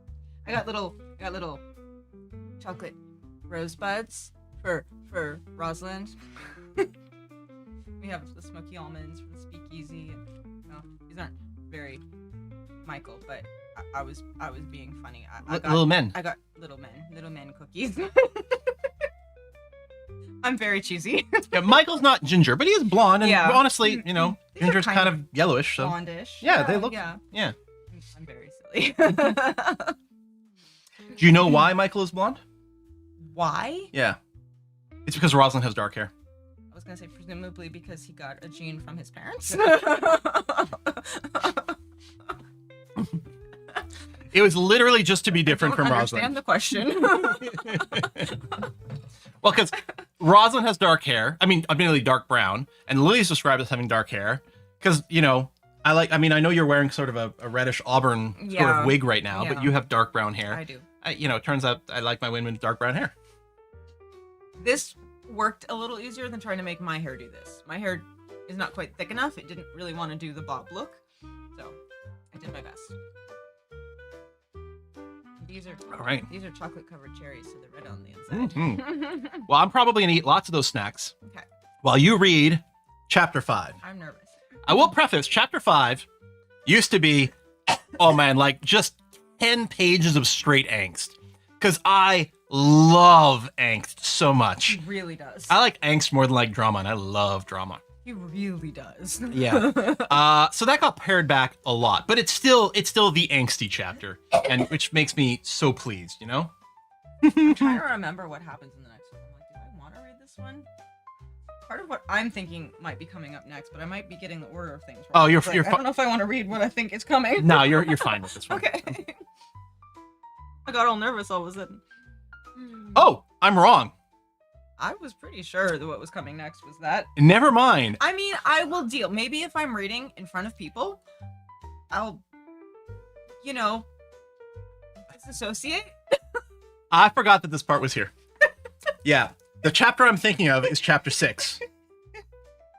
So I was thinking you'd be reading so I was thinking you'd read this, and then Kiss for Luck would read what I was saying was chapter 6, Right. but in fact which you thought chapter was 7. That part. Yeah. Yeah. Yeah. Huh. And I know you've adjusted it a little bit since the last time I read this part, Right. but I don't know how much. I don't know if it's like a lot harder for me or not. Well, let's find out. And if it's Oh, no good, boy. I can take over. It's fine. Maybe I can disassociate. Yeah. No, it's not exactly a saucy chapter. You know what? Let me take out the. Take out the fangs. Yeah. And I'm gonna move the mic a little closer to you as well. Make sure people can hear everything. I will hopefully enunciate better if I don't have them in. Do you want food over there so you can munch and not have to like ask me for things? Well, you know what? Actually, this is fine. Well, no, you're right. I want that. Okay. I still want savory. So these are the savory dips. I Mhm. don't know if you want them over there or not either. But and I'll then be fine. I can pull this back so you can reach over and This is great. I'm gonna have someone read a book to me while I get the snack. Do you want chocolate open or later? Nah. Okay. Oh, I'm anxious. I'm very anxious. For so many reasons. Reading your own book in front of you, in front of an audience, and it's the one chapter of the book that is, I don't like. I don't like for personal reasons, not because it's bad. You're not keen on Cedric. No, I'm really not. Yeah. I'm really not. Yeah. Okay. Chapter 5, Awakening Part 2. The gas lamps were dim, casting more shadows than light across the velvet drapes and lavish furniture that adorned Cedric St. Clair's private study. Rosalind Vale was sitting in the chaise lounge. I don't know how to say that word properly. Well, it's English, so they say lounge. Okay. Even though that's not what it is. Yeah. She hadn't yet managed to stand up from. She still clutched the useless glass of water that Cedric, her sire, had handed her a few minutes earlier. Rosalind's senses seemed to vibrate with a bizarre intensity. The low hiss of the lamps was deafening to her ears, each pop and crackle a thunderclap in the quiet room. The fabric of her clothes felt almost alive, each fiber a distinct entity against her hypersensitive skin. The scent of old books and polished wood mingled with the faint metallic tang of blood. Her own, she realized with a start. Facing her, Cedric cut an imposing figure. His ageless refinement and dated Victorian attire served as a disquieting counterpoint to Rosalind's disheveled appearance, her crumpled dress a mute chronicle of a night that abruptly turned into nightmare. Rosalind, Cedric began, his voice commandingly smooth, as if he could forcibly ease her into the harsh realities she was about to face. What you are feeling now is the awakening. You are no longer merely human. You have transcended that and become something far more powerful. The unsteady shadows danced across Cedric's features as he observed her form with a distantly analytical gaze. Rosalind's head throbbed with a dull ache, her thoughts fragmented, trying to grasp the snippets of her last human night. Each time she felt like she was getting close to a memory, it seemed to slip away into inky blackness. I still don't understand, Rosalind croaked, her voice raspy, still aching with a need for thick liquid. Where are we? What happened to me last night? Her hands gripped the edge of the chair as she attempted, and failed, to sit up straight. Maybe it was the world that was tilting sideways. You are in my home, Cedric explained, his voice measured as he met Rosalind's haunted stare. Last night was your transformation, the night you became what I am. Becoming a vampire is not just a physical change, it's a profound alteration of your very essence. It is a lot to take in, I know, but you must listen closely. He leaned forward slightly. It was a subtle shift, but he suddenly seemed to be looming over her. When I chose you, I employed a power we possess known as compulsion, or domination. It's a formidable ability known to most of our kind, though only a few have ever truly mastered it. With it, I can compel obedience, erase memories, and even force actions that are against one's nature. So pause here for a moment. So this, we're inverting, right? We had the compulsion happen first. Now we're getting explanation about it. Yeah. As opposed to some of the other things. And a few other bits are happening here in the same similar way. Some things are continuing to be explained here after sort of been shown within context a little bit earlier. Yeah. We saw it, and now it's like, just in case you didn't fully get what was happening, now we understand a little bit better. I have to remember to breathe when reading. That's the hard part. Yeah. Cedric's eyes were unblinking. Last night, I desired you to become what I am, to make you more than a fleeting meal. I used this ability not simply to help me effect your transformation, but to reshape your destiny into one of strength and power. This meant overriding your consciousness, steering your actions, and blanking your memories to facilitate your new beginning without the trauma that often accompanies such a change. Fragments of memory flashed through her mind. The sultry notes of a jazz band, the burn of illegal whiskey down her throat, the press of bodies in a crowded speakeasy. She remembered laughing, twirling in her new dress, reveling in the heady freedom of the night. But then, nothing. A yawning chasm where the rest of her evening should have been. Rosalind squeezed her eyes shut, trying to focus, to pull those last moments of her humanity back from the void, but they disappeared like smoke. Cedric stepped closer, the faint scent of sandalwood surrounding him like a spectral cloak. One pale, slender hand reached out, the pads of its fingers caressing her cheek with a deceptive tenderness as he held her immobilized in his piercing blue stare. While it might seem invasive, this control is a regrettable necessity. It protects the newly embraced from the overwhelming shock and potential descent into madness that can follow an abrupt rebirth into our world. Rosalind recoiled from his touch. She began to piece together the implications of her sire's words. She was sure he wasn't lying about any of it. My life, my choice, even my last human night. She forced herself to meet his eyes again. You took everything from me. I can take over. It's okay. Okay. It was necessary, he said coldly. The embrace, the act of turning one into a vampire, is not merely a bite. It's a ritual. It involves the exchange of blood and the willing submission of the old self to the night. It can't be forced. Not truly. And so I had to ensure that your mind was compliant. He pulled back with a sigh, a sound not of regret but of simple resignation. It is a grim initiation, I admit, but one that many of us have deemed essential for the survival of our kind. I like what Signy is saying. A little vampire mansplaining. I love to hate him. I just hate him. There's no love to hate. I just hate Cedric. Yeah.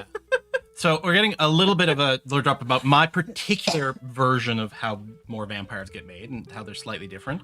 And obviously there's a parallel to certain things that don't happen in this book. But they do, though. Right here before our eyes. Yeah.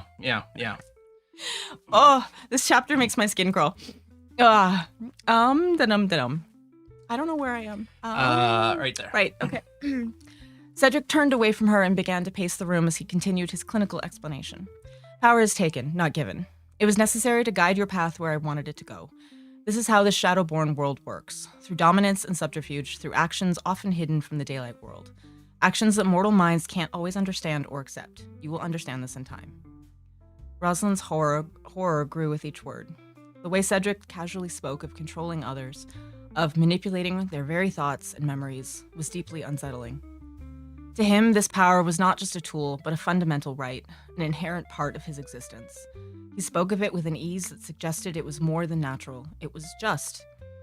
The idea that he could bend the will of the weak to suit his desires without a second thought sent chills through her already cooling body. You knew I would have never chosen this, she breathed out. Existence is survival, Rosalind, often stripped of the grace of choice. Rosalind felt a mantle of darkness settle onto her, heavy and suffocating. What happens to me now? Do you really expect me to do whatever you say, like some puppet? The light cast by the lamp played over Cedric's features like embers slowly catching flame.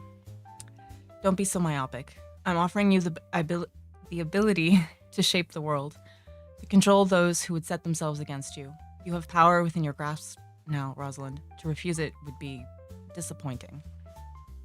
His tone remained smooth, but there was an edge to his words, a subtle intensity that suggested his patience was wearing thin.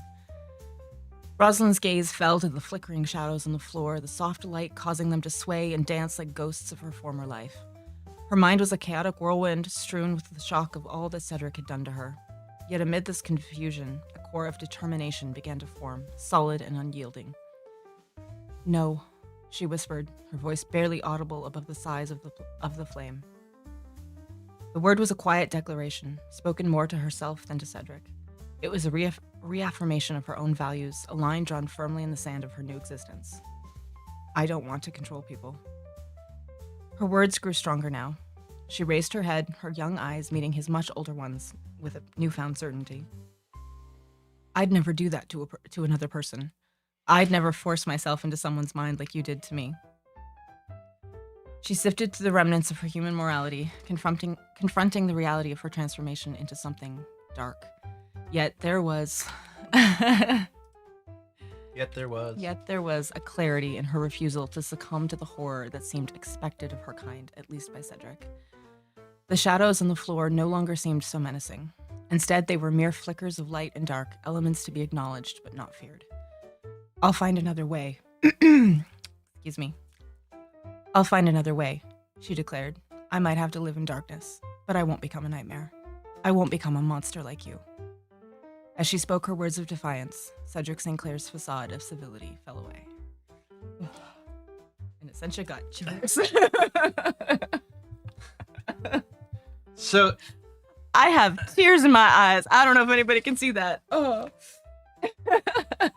Yeah, so this wasn't necessarily easy to write. Up until now, so we have like even in chapter 1, we get hints that her time with Cedric wasn't great, and then without real explanation for it, in the chapter 4, Hunters Unhunted, when Rosalind is remembering her first hunt, you know, she's like being spurred on by fear of what her sire, like what retribution might happen, but we don't really have the context for it yet. And then she uses the mind control, the domination, the compelling against Jessica and sort of freaks out. But again, we still don't really have any context for it, right? And I thought, like, I could have put this earlier because then, okay, she says, I'm never going to mind control anyone. Yeah. And then she does. And you're like, well, first of all, it's like if someone says they're never going to do something in a book or a movie or whatever, You know they're clearly going to. Yeah. So I decided to do it the other way around because, in my opinion, when we get to the conversation, when she starts saying, you know, when you get to the point where she's like, no, I don't do that. I won't control people. I'd never do that to another person. We know, like we've just read it. We know we know she will do it because we did just read it. And it leads to that. And you have that moment of, oh, but she did though. Yeah. And we also, by the end of it, I think also get the sense of, okay, now I understand all the comments about Rosalind's relationship with her sire being very bad. Because even like in the first scene with Cedric, you're like, well, he's an arrogant asshole, you know, and maybe I don't like him, but is this necessarily justified? But I think at this point it's different, especially, let's be honest, what there is here is there's a parallel to sexual assault is what's going on with this whole non-consensual transformation, the memory wipe and, you know, being reminiscent of like maybe, you know, like some sort of drugging or this or that or whatever. Like I don't feel comfortable talking about necessarily, but it makes this scene to me is so uncomfortable. Yep. Yeah. Congratulations, you succeeded. Cedric is like an onion. Each layer you peel away makes you cry a little more. Correct. Yeah. So yeah. No, and yes, another instance of the word facade. Yes, yeah.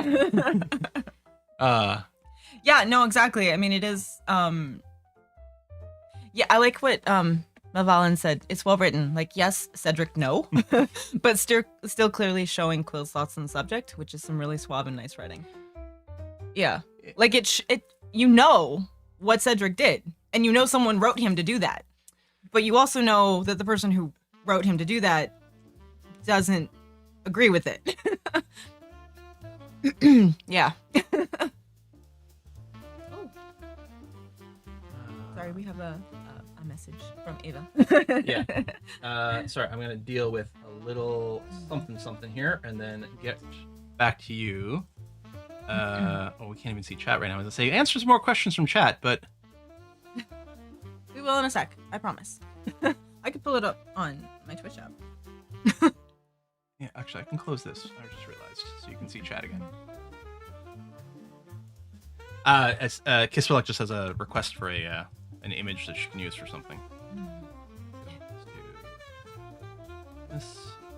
You mean this is like some kind of metaphor? Yeah, that's not gonna die ever. Like a vampire.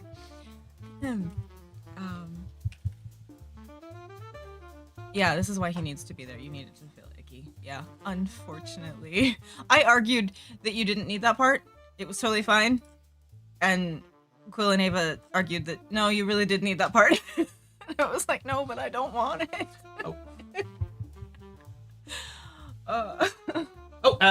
Ava's in the voice chat. We'll probably jump in there, actually. Oh, cool. One of the things, just before I do hand things or incorporate her, Yeah. Most of what happens with Cedric is weirdly in the background, which will become continuously more evident as we go forward. Part of what I want to do with Cedric is have someone where you don't ever see the badness. Not directly, yeah. But maybe by forcing you to imagine it, it's even worse. At least that's how my brain works. Yeah. So, Yeah. I'm like, I almost want to know exactly what happened because then I won't come up with something that is potentially far, far worse. So my brain is evil. I did write more chapters where we see more actively things with Cedric, but it really felt a lot like some sort of like torture porn or something. And I'm like, Yeah. I don't think it needs to be there. So but it's hard. Like it's hard. I mean, I think he made the right choice, but for some of us, and I think Melvellen was saying the same thing. I've got an evil brain too. For some of us, it's like almost worse because it's just left vague enough that you can fill in all the blanks with whatever your brain decides is the worst possible thing. And it sucks. I really hate Cedric. Oh. My goal had been to write something a little cozier that you would like. Yeah. Well, I mean, it did start out very much that way, and then you wanted to like just make it a little more complicated, and then you did it in exactly the right way for something that is going to be like awful for me, right? Like you picked the right sort of person and the right sort of situation and described it in exactly the right way that messes with my brain. So, you still kind of wrote it with me in mind. Congrats. Yay. Next series, Cozy Stone Age, prehistorical. Signy would like that. Signy's a... Yeah. Well, I was going to say archaeology. That's not correct. I can't remember the proper title for what you do. Lots of like plant-based archaeology, paleontology. Again, I don't know. Archaeobotanist. Archaeobotanist. That's so such good. a fun word. It's so good.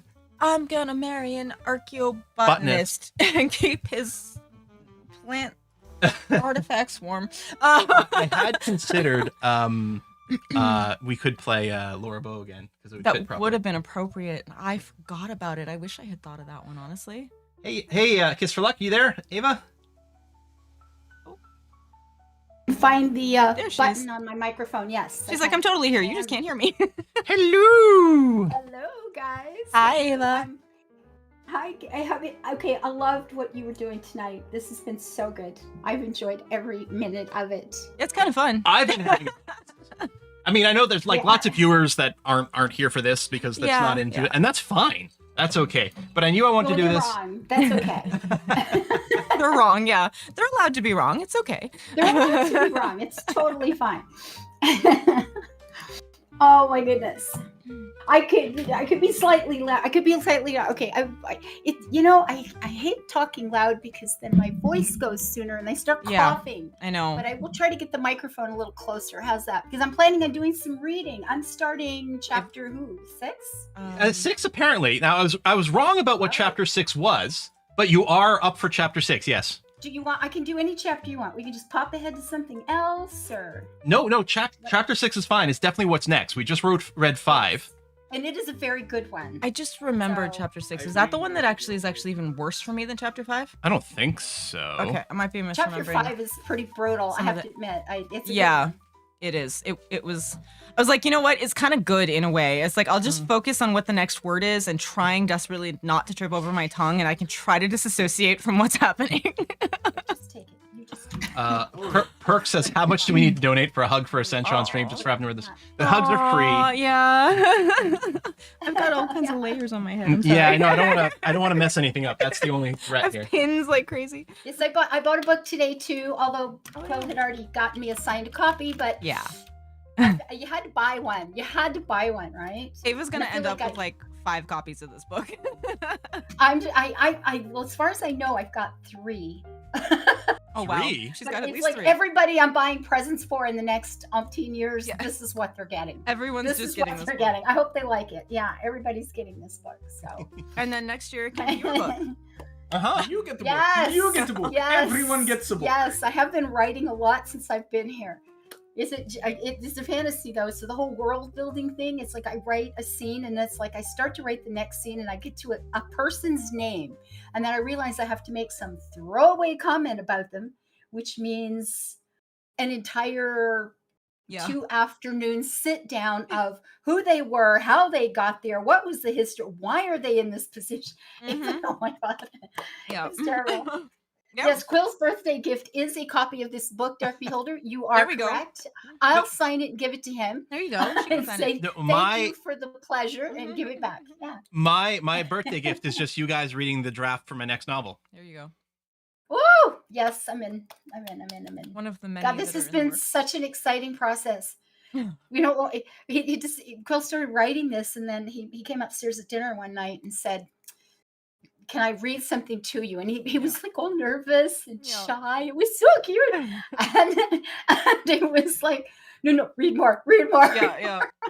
It was just, it's been so exciting. There were a few nights after dinner. It was like we're sitting at the table for like an hour or two after dinner because it's the like, whole okay, we'll evening. read one more chapter. Yeah. We went to. I We had forced dinner. them to we listen. haven't even cleared the table yet, and all of a sudden, like Bella's crying. I need to go out. Yeah. It's bedtime. Can Yeah. we please go to bed now? You know, she's having a fit on us, and it's like, oh, it's midnight. Wow, that was a long dinner. It's like, but we have to it was discuss wonderful. that paragraph in the last chapter where this happened and that was said. And Well, and what's great is Yipper. that Essentia and Ava have very different directions to come at Oh, different yes. things. Which is Yeah. great because they were sitting and debating, and I was listening and figuring out, okay, like what's the middle? What does it mean? What do I pull in? What do I don't? Yeah. Really, really incredibly useful. Especially It with was all the always fun. Cedric I'm- shit. And yeah. I'm going, oh, you're really making this suffer. That's so good. And Yeah. Essentia's going, oh my God, this is horrible. Yeah, I'm going, Kiss "Do for Luck is more, the one who do kept it more." requesting like more chapters of Cedric. like seeing the nasty. And I literally was like, I disliked Cedric the second he became part of the novel. I knew immediately that I didn't like this man. I don't need further proof. I don't need evidence. I don't need anything to support this feeling. I'm good. This guy stinks. Oh, thank you. Okay, we're having a technical problem. I have lost your sound. I can't hear you. Oh, Oh. no. I just don't know why. Check. Yeah, we're okay, I back. got you now. Okay, good. I think Sydney so says, it's a little- I feel I am usually Team Essentia, but I kind of need a hated villain in my books. I really don't, but You that's do. fine. I love Cedric. I think he gives me the creeps and bad dreams, and I think he's wonderful. I wrote a bunch of chapters that were never intended to be in the book. That is just basically bad things happening to Cedric because I needed that. It was like catharsis for you. Yeah. Oh, absolutely. That makes perfect sense. Yeah, brilliant. And see, the thing is, I don't even Absolutely. want that in the book. Yeah. I want no more Cedric whatsoever. No, but you got to have somebody, or there's like the story's over now. Yeah. You I kinda keep need saying I like my somebody. stories where nothing happens. I'm good. Where nothing's. I just like character driven stuff, just like people having conversations and hanging out with each other. I'm good with that. Nothing ever happened and everybody lived happily ever after. Exactly. Yeah. Actually, there's a book I've been listening to a couple of nights like, to help me fall asleep. I can't even remember what it is, Sixpenny Holding or something. And I swear to God, nothing happens. Nothing happens. And it was like, it's really, really good for mellow and quiet though, because nothing happens. Yeah. Oh, it's been fun though. It's been good. Bad things happening to Cedric can be the episodic TV series, like the Yeah. Batman cartoons. Oh, I like Continuity it. casing, This is yeah. good. No, I think Cedric is great. And I have not read all of this last finalized version. Yeah. So Yeah, there's a bunch I of don't stuff in know here if- you've never seen. Yeah, I know that. And I'm not, I don't know if Cedric is going to be as utterly creepy as he used to be, but I hope. Because his first incarnation, he was awful. I liked it. It was awful. Yeah, It's actually, not a I don't even know the comfortable answer to that. character. I don't know if some of that stuff that I'm thinking of was kept in or not. After it was added in and then taken out and then added in and then expanded on and then I'm not actually sure where some of that got left. I mean, I have to be honest, I'm not entirely sure what the Where we current left thing off, yeah. compares to what was in the version that you had there, Yeah. but I don't know. Yeah. It is. I guess we'll find out. Yeah. Excuse me. You'll have to double check and like warn me of what chapters to skip. Yeah, I've got one of the stories I've worked on. I remember making a note. It's right in the manuscript. Tell Essentia to skip Don't now. read this part. Yeah. Like it's just like, don't read this chapter. You're not going to like this one at all. You'll be fine if you just sidestep this bit. Yeah, just go away. It'll be all good. So Ooh. fun times. It's been good. This has been a really fun night, though. Really, really exciting night. And I hope everybody is out there buying like crazy, right? You are buying like crazy because Like a this few is a big people are. deal. Crimson Fall is available now worldwide in ebook and print format. I hope that command is still posting with the link. I've run it a couple of times. It Oh, was good. still running last time I did her anyway, but Yeah, it's part of the MooBot, so it should run every 5 Okay, minutes or good. whatever. Okay. Oh, okay, just good, did. good. Oh, wow, good timing. What color is Rosalind's eyes? Because I cannot remember. They are brown. Okay, I had that right. And I remembered that she was very artsy. Spoilers? No, It was mentioned that she painted. it has been. Yeah. Yes, I thought, wasn't that in the last chapter Yeah. or something? Yeah. Yeah, okay. I was gonna say, didn't Essentia just read that? I hope. You read it, but yes, it was. Yes. Okay, well, somebody just read it. Oh my goodness. Bloody Soap. Will it be available in print at Indigo/chapters at all? I'm hoping to go wider, but that is something I have to like work out and go through the steps. It's a whole nother thing. It won't be like this week. Definitely not. But maybe at some point. Hopefully at some point. So, do you want to read the next chapter, Ava? I can. I have it open. It is sitting right here. No, I don't want to do that though. Okay, yes. You want me to start reading, or do you? Yeah, we're good. We just go. Yeah, I think that's fine. All right. Yeah. Okay. I've got it up Oh, on my my screen here, and I'll advance as you read. We can follow along, yeah. Okay. Yeah, I got to make sure I can do this clickies over here too. Is this going to work? Yeah. Yeah. So, Okay. just for reference, the previous chapter ends with her finalizing, her saying, "I won't become a monster like you." Mm-hmm. Yes, I was listening at that point. So, okay, chapter 6, The Monster Within.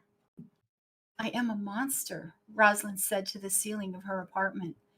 Rosalind lay sprawled across the sofa in her living room, her eyes fixed on the tin ceiling tiles above. The pressed patterns of flowers and vines, once crafted to bring beauty to modest homes, now seemed to mock her with their artistry. Sleep had eluded her all day. Her mind echoed with the previous night's horrors, her horrors. Now, through heavy curtains, the last rays of sunset cast a faint orange glow that held no warmth for her. Again, the memories surged unbidden. Jessica's eyes wide with fear, her thoughts succumbing to Rosalind's will. The violation of that intimate sanctuary, the mortal's mind, had been profane. A stripping of autonomy, of choice, of everything that made a person human. Then came the blood. Rosalind had crossed that line not out of hunger, but out of raw animalistic bloodlust. She had not needed to feed. She had wanted to consume the woman for the thrill of the act itself. Driven by a dark part of herself she barely understood and had failed to constrain. Her reflection in the mirror across the room caught her attention. A pale, ethereal figure, almost ghostly white. The sight appalled her and made her wish that she could go back to a time before this endless night, before she became a monster, to a time when she was merely Rosalind Vale, a girl who loved to paint, with dreams and a future in a vibrant world of color and light. She remembered the studio she used to practice in, warm sunlight streaming through the windows, the smell of paint and turpentine, the rough texture of canvas under her fingers. She had been alive in every sense of the word, her spirit imbued with a passion for creating beauty. Now what did she create? Fear? Suffering? Death? Her apartment, paid for by Lily, offered no answers. She slipped into the cold embrace of the young night, the door closing behind her with a quiet click that sounded final, like the ceiling of a crypt. The city of Chicago unfolded before her in a panorama of light and shadow. Electric signs buzzed and flickered, casting pools of garish color on the wet streets, evidence of an afternoon shower that Rosalind hadn't noticed. People moved about, talking and laughing with each other. She drifted through the crowds like a specter, barely noticed, until her feet carried her to a familiar place. Despite the era's supposed temperance, the midnight mirage wore its defiance of prohibition like a badge of honor. The building, a towering Art Deco masterpiece, stretched skyward with gleaming brass and copper accents reflecting the lights of the city around it. Ornate geometric patterns adorned its facade, interwoven with stylized depictions of exotic flora and fauna that hinted at the wonders within. Its entrance glowed invitingly, a beacon in her night of angst-filled contemplation. The sounds from inside spilled out every time the door opened, a blend of jazz and raucous laughter and cheers of the Mirage's patrons. Rosalind paused at the threshold as a dapper doorman patiently held the door open for her, the lively noise beckoning her inside, promising distractions. Garbed still in the muted outfit she wore during her observations of Jessica, she was underdressed compared to the glittering gowns and sharp suits of the speakeasy's regulars. She entered regardless, the chatter of music enveloping her but failing to break through her isolation.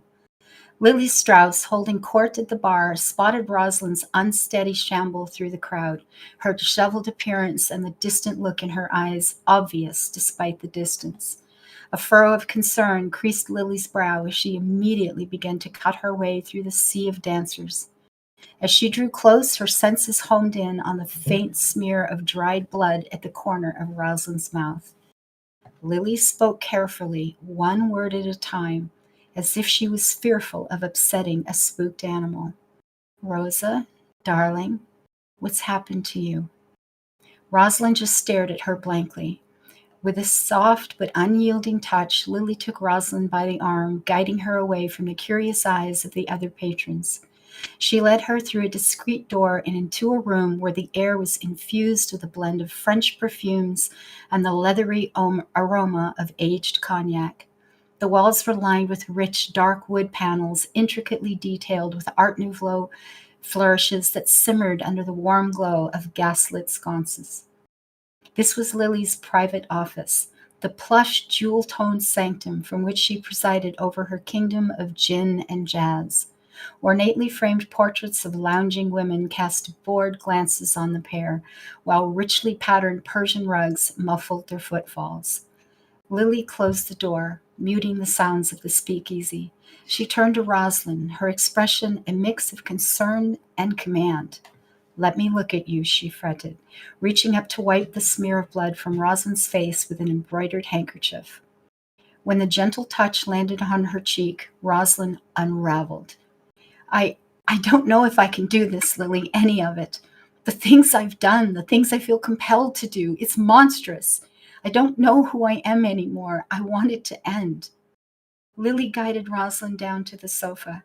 She reached out and took Rosalind's trembling hands in her own, her green eyes softening with empathy and remembrance, perhaps trying to recall her own early nights as a vampire so long ago. "You're going through a tremendous change, my darling. It's natural to feel lost, to question your nature." Rosalind shook her head, her eyes brimming with the threat of tears. "I feel like I'm losing myself, Lily.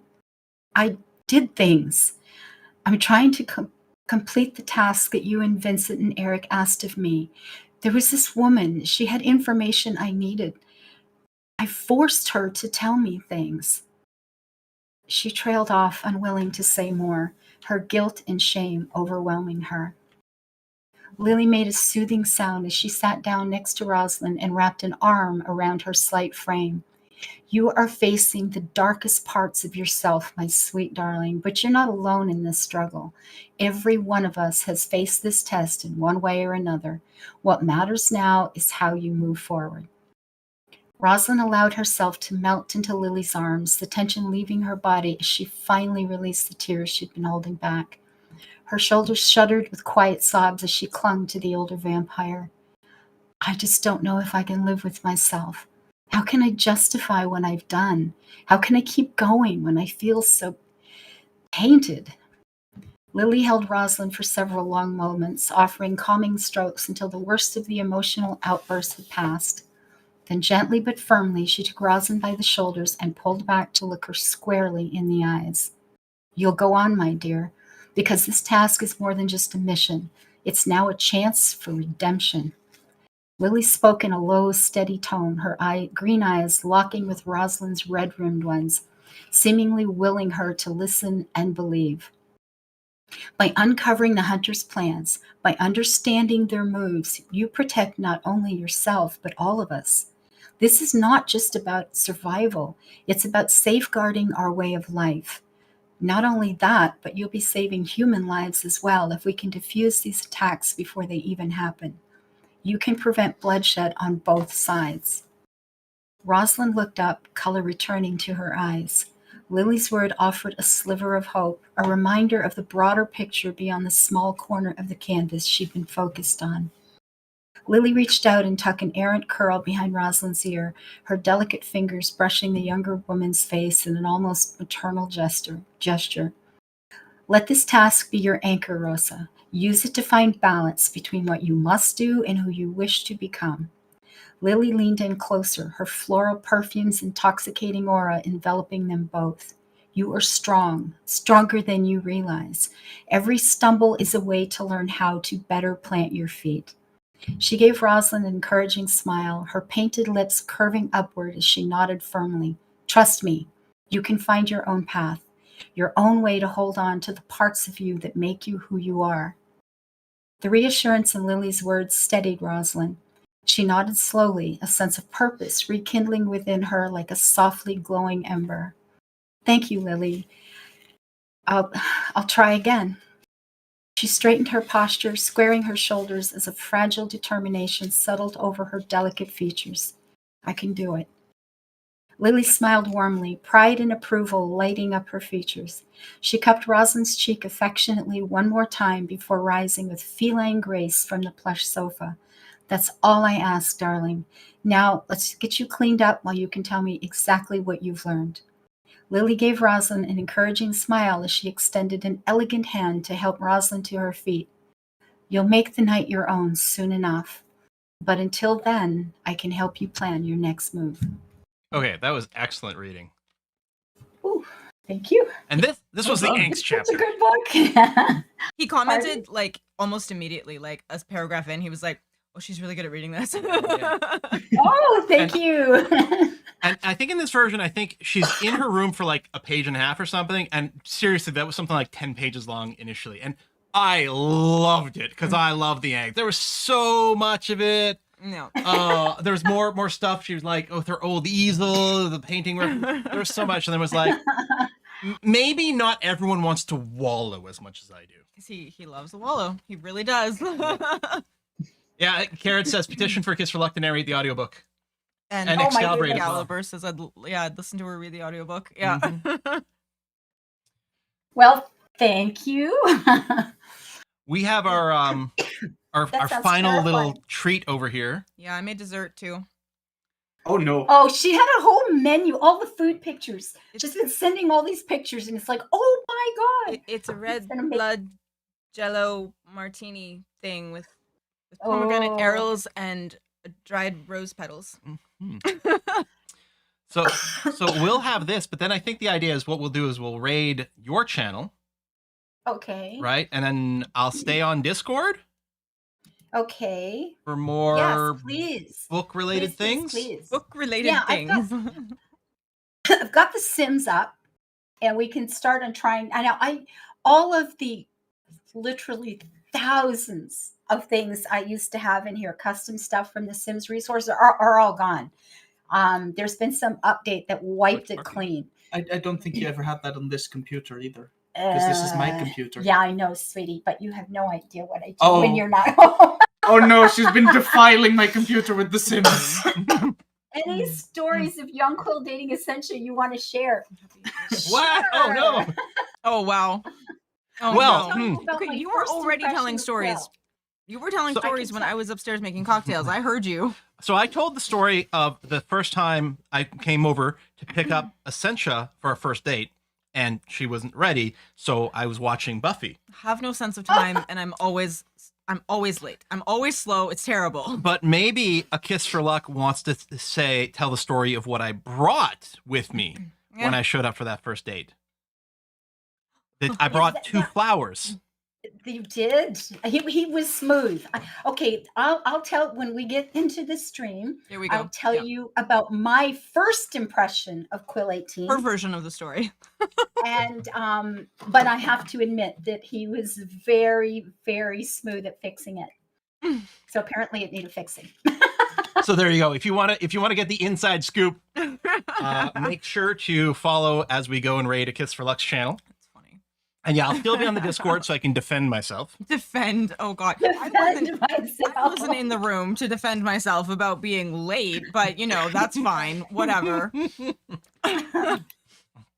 Oh my goodness. Okay. But then I'll also take the opportunity to eat more of this wonderful food that Essentia prepared. This came out nice, right? This is delicious. You said you put tonic in the jelly? There's rose water and tonic in it. Oh, I can't remember. Yeah. So it's a little bit floral and it's a little bit sparkly. It's really good. It's really special. Mm-mm. I feel I was hoping to do. Sorry, I'm doing the throat thing, so I can keep going here. But I had hoped to do some of that stuff. But today I was dealing with nails and trying. I never wear Ava makeup. has an outfit and everything. Not really. Yeah, she does. Well, I tried to do makeup and stuff, but I'm not Essentia. I suck at it. I'm too much of Well, a tomboy to deal with makeup very much. But I'm not very good at it these days either. so all we have to drink, all. They can't see it, Ava. You're No, holding they up will. the I'll camera. hold it up. I'm not even going to take. Well, a we're picture. about to raid your channel, so we'll see you in a second. It's true. Yes. Oh, okay. I will just go live then and see you Yep. guys over there. Oh, yeah, totally. Okay. Hang on. You I'll you just do so what I you have gotta clicky do. the button. hit the button. I'll just wait to see it come up on my side. Okay. Hang fire. Oh my Hang God! fire. You know what we haven't done? Hmm? Is changed any freaking titles. Oh, right, because I've been job. What was busy the doing this too, second? so I Oh, wasn't oh, even hold there on. to like help or anything. You're not doing your job as a moderator. No, I'm not at all. Not even a little bit. And the rest of us are like, how do we Since Twitch? you're babysitting me today, so I've screwed everything up. I haven't done Everything anything. I falls haven't set apart. titles. I haven't updated next stream commands. Like nothing. This is the way, right? Okay. I'm very sorry. Rhino's typing like a madman, so just give him. I thought I changed the game.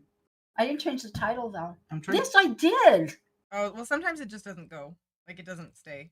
No, actually, I did that this morning. That's why I didn't think of it tonight, because I thought I would do something clever and get it done ahead of time. Although I did not do anything with what game. I haven't done that, but Well, we could probably fix that after. Like, okay. I don't know if what? you're I'm just staying gonna here, go if you're gonna live. go up We'll here. fix it. Sure. Ow. Okay. Anybody who's coming over with you knows what's going on anyway, right? We're Yeah, just gonna that's go true. live. We'll fix it as we go, guys. See you on the other side. Oh. Bye bye. Fix it if I can, but. I'm working on it. Oh, okay. Okay. I'm just refreshing the channel until it goes live. I think I've just gone live. I have just gone live. You know, I'm not logged into anything on my phone, but I could be. Oh, there we go. To update commands. Yeah. Okay, There there we it is. It's go. gone live, so we're gonna go and raid a Kiss for Luck. I'm still Okay. gonna be on, and apparently Essential is also gonna be Yeah, I'll see if in it'll chat work. here, Oh, okay. We gotta close. and Thank we'll you. chit chat Wow, more. Sorry about that. But then I can stuff my face and not have people watch me do it, so that'll be great. Yes. That feels good sometimes, doesn't it? Bye, everyone. I'll see you on the flip side. All right. See? FX. I did change that. Oh, did you? Sorry, I That's missed that. exactly what I wrote, or almost what I wrote earlier. I Okay. did change it once.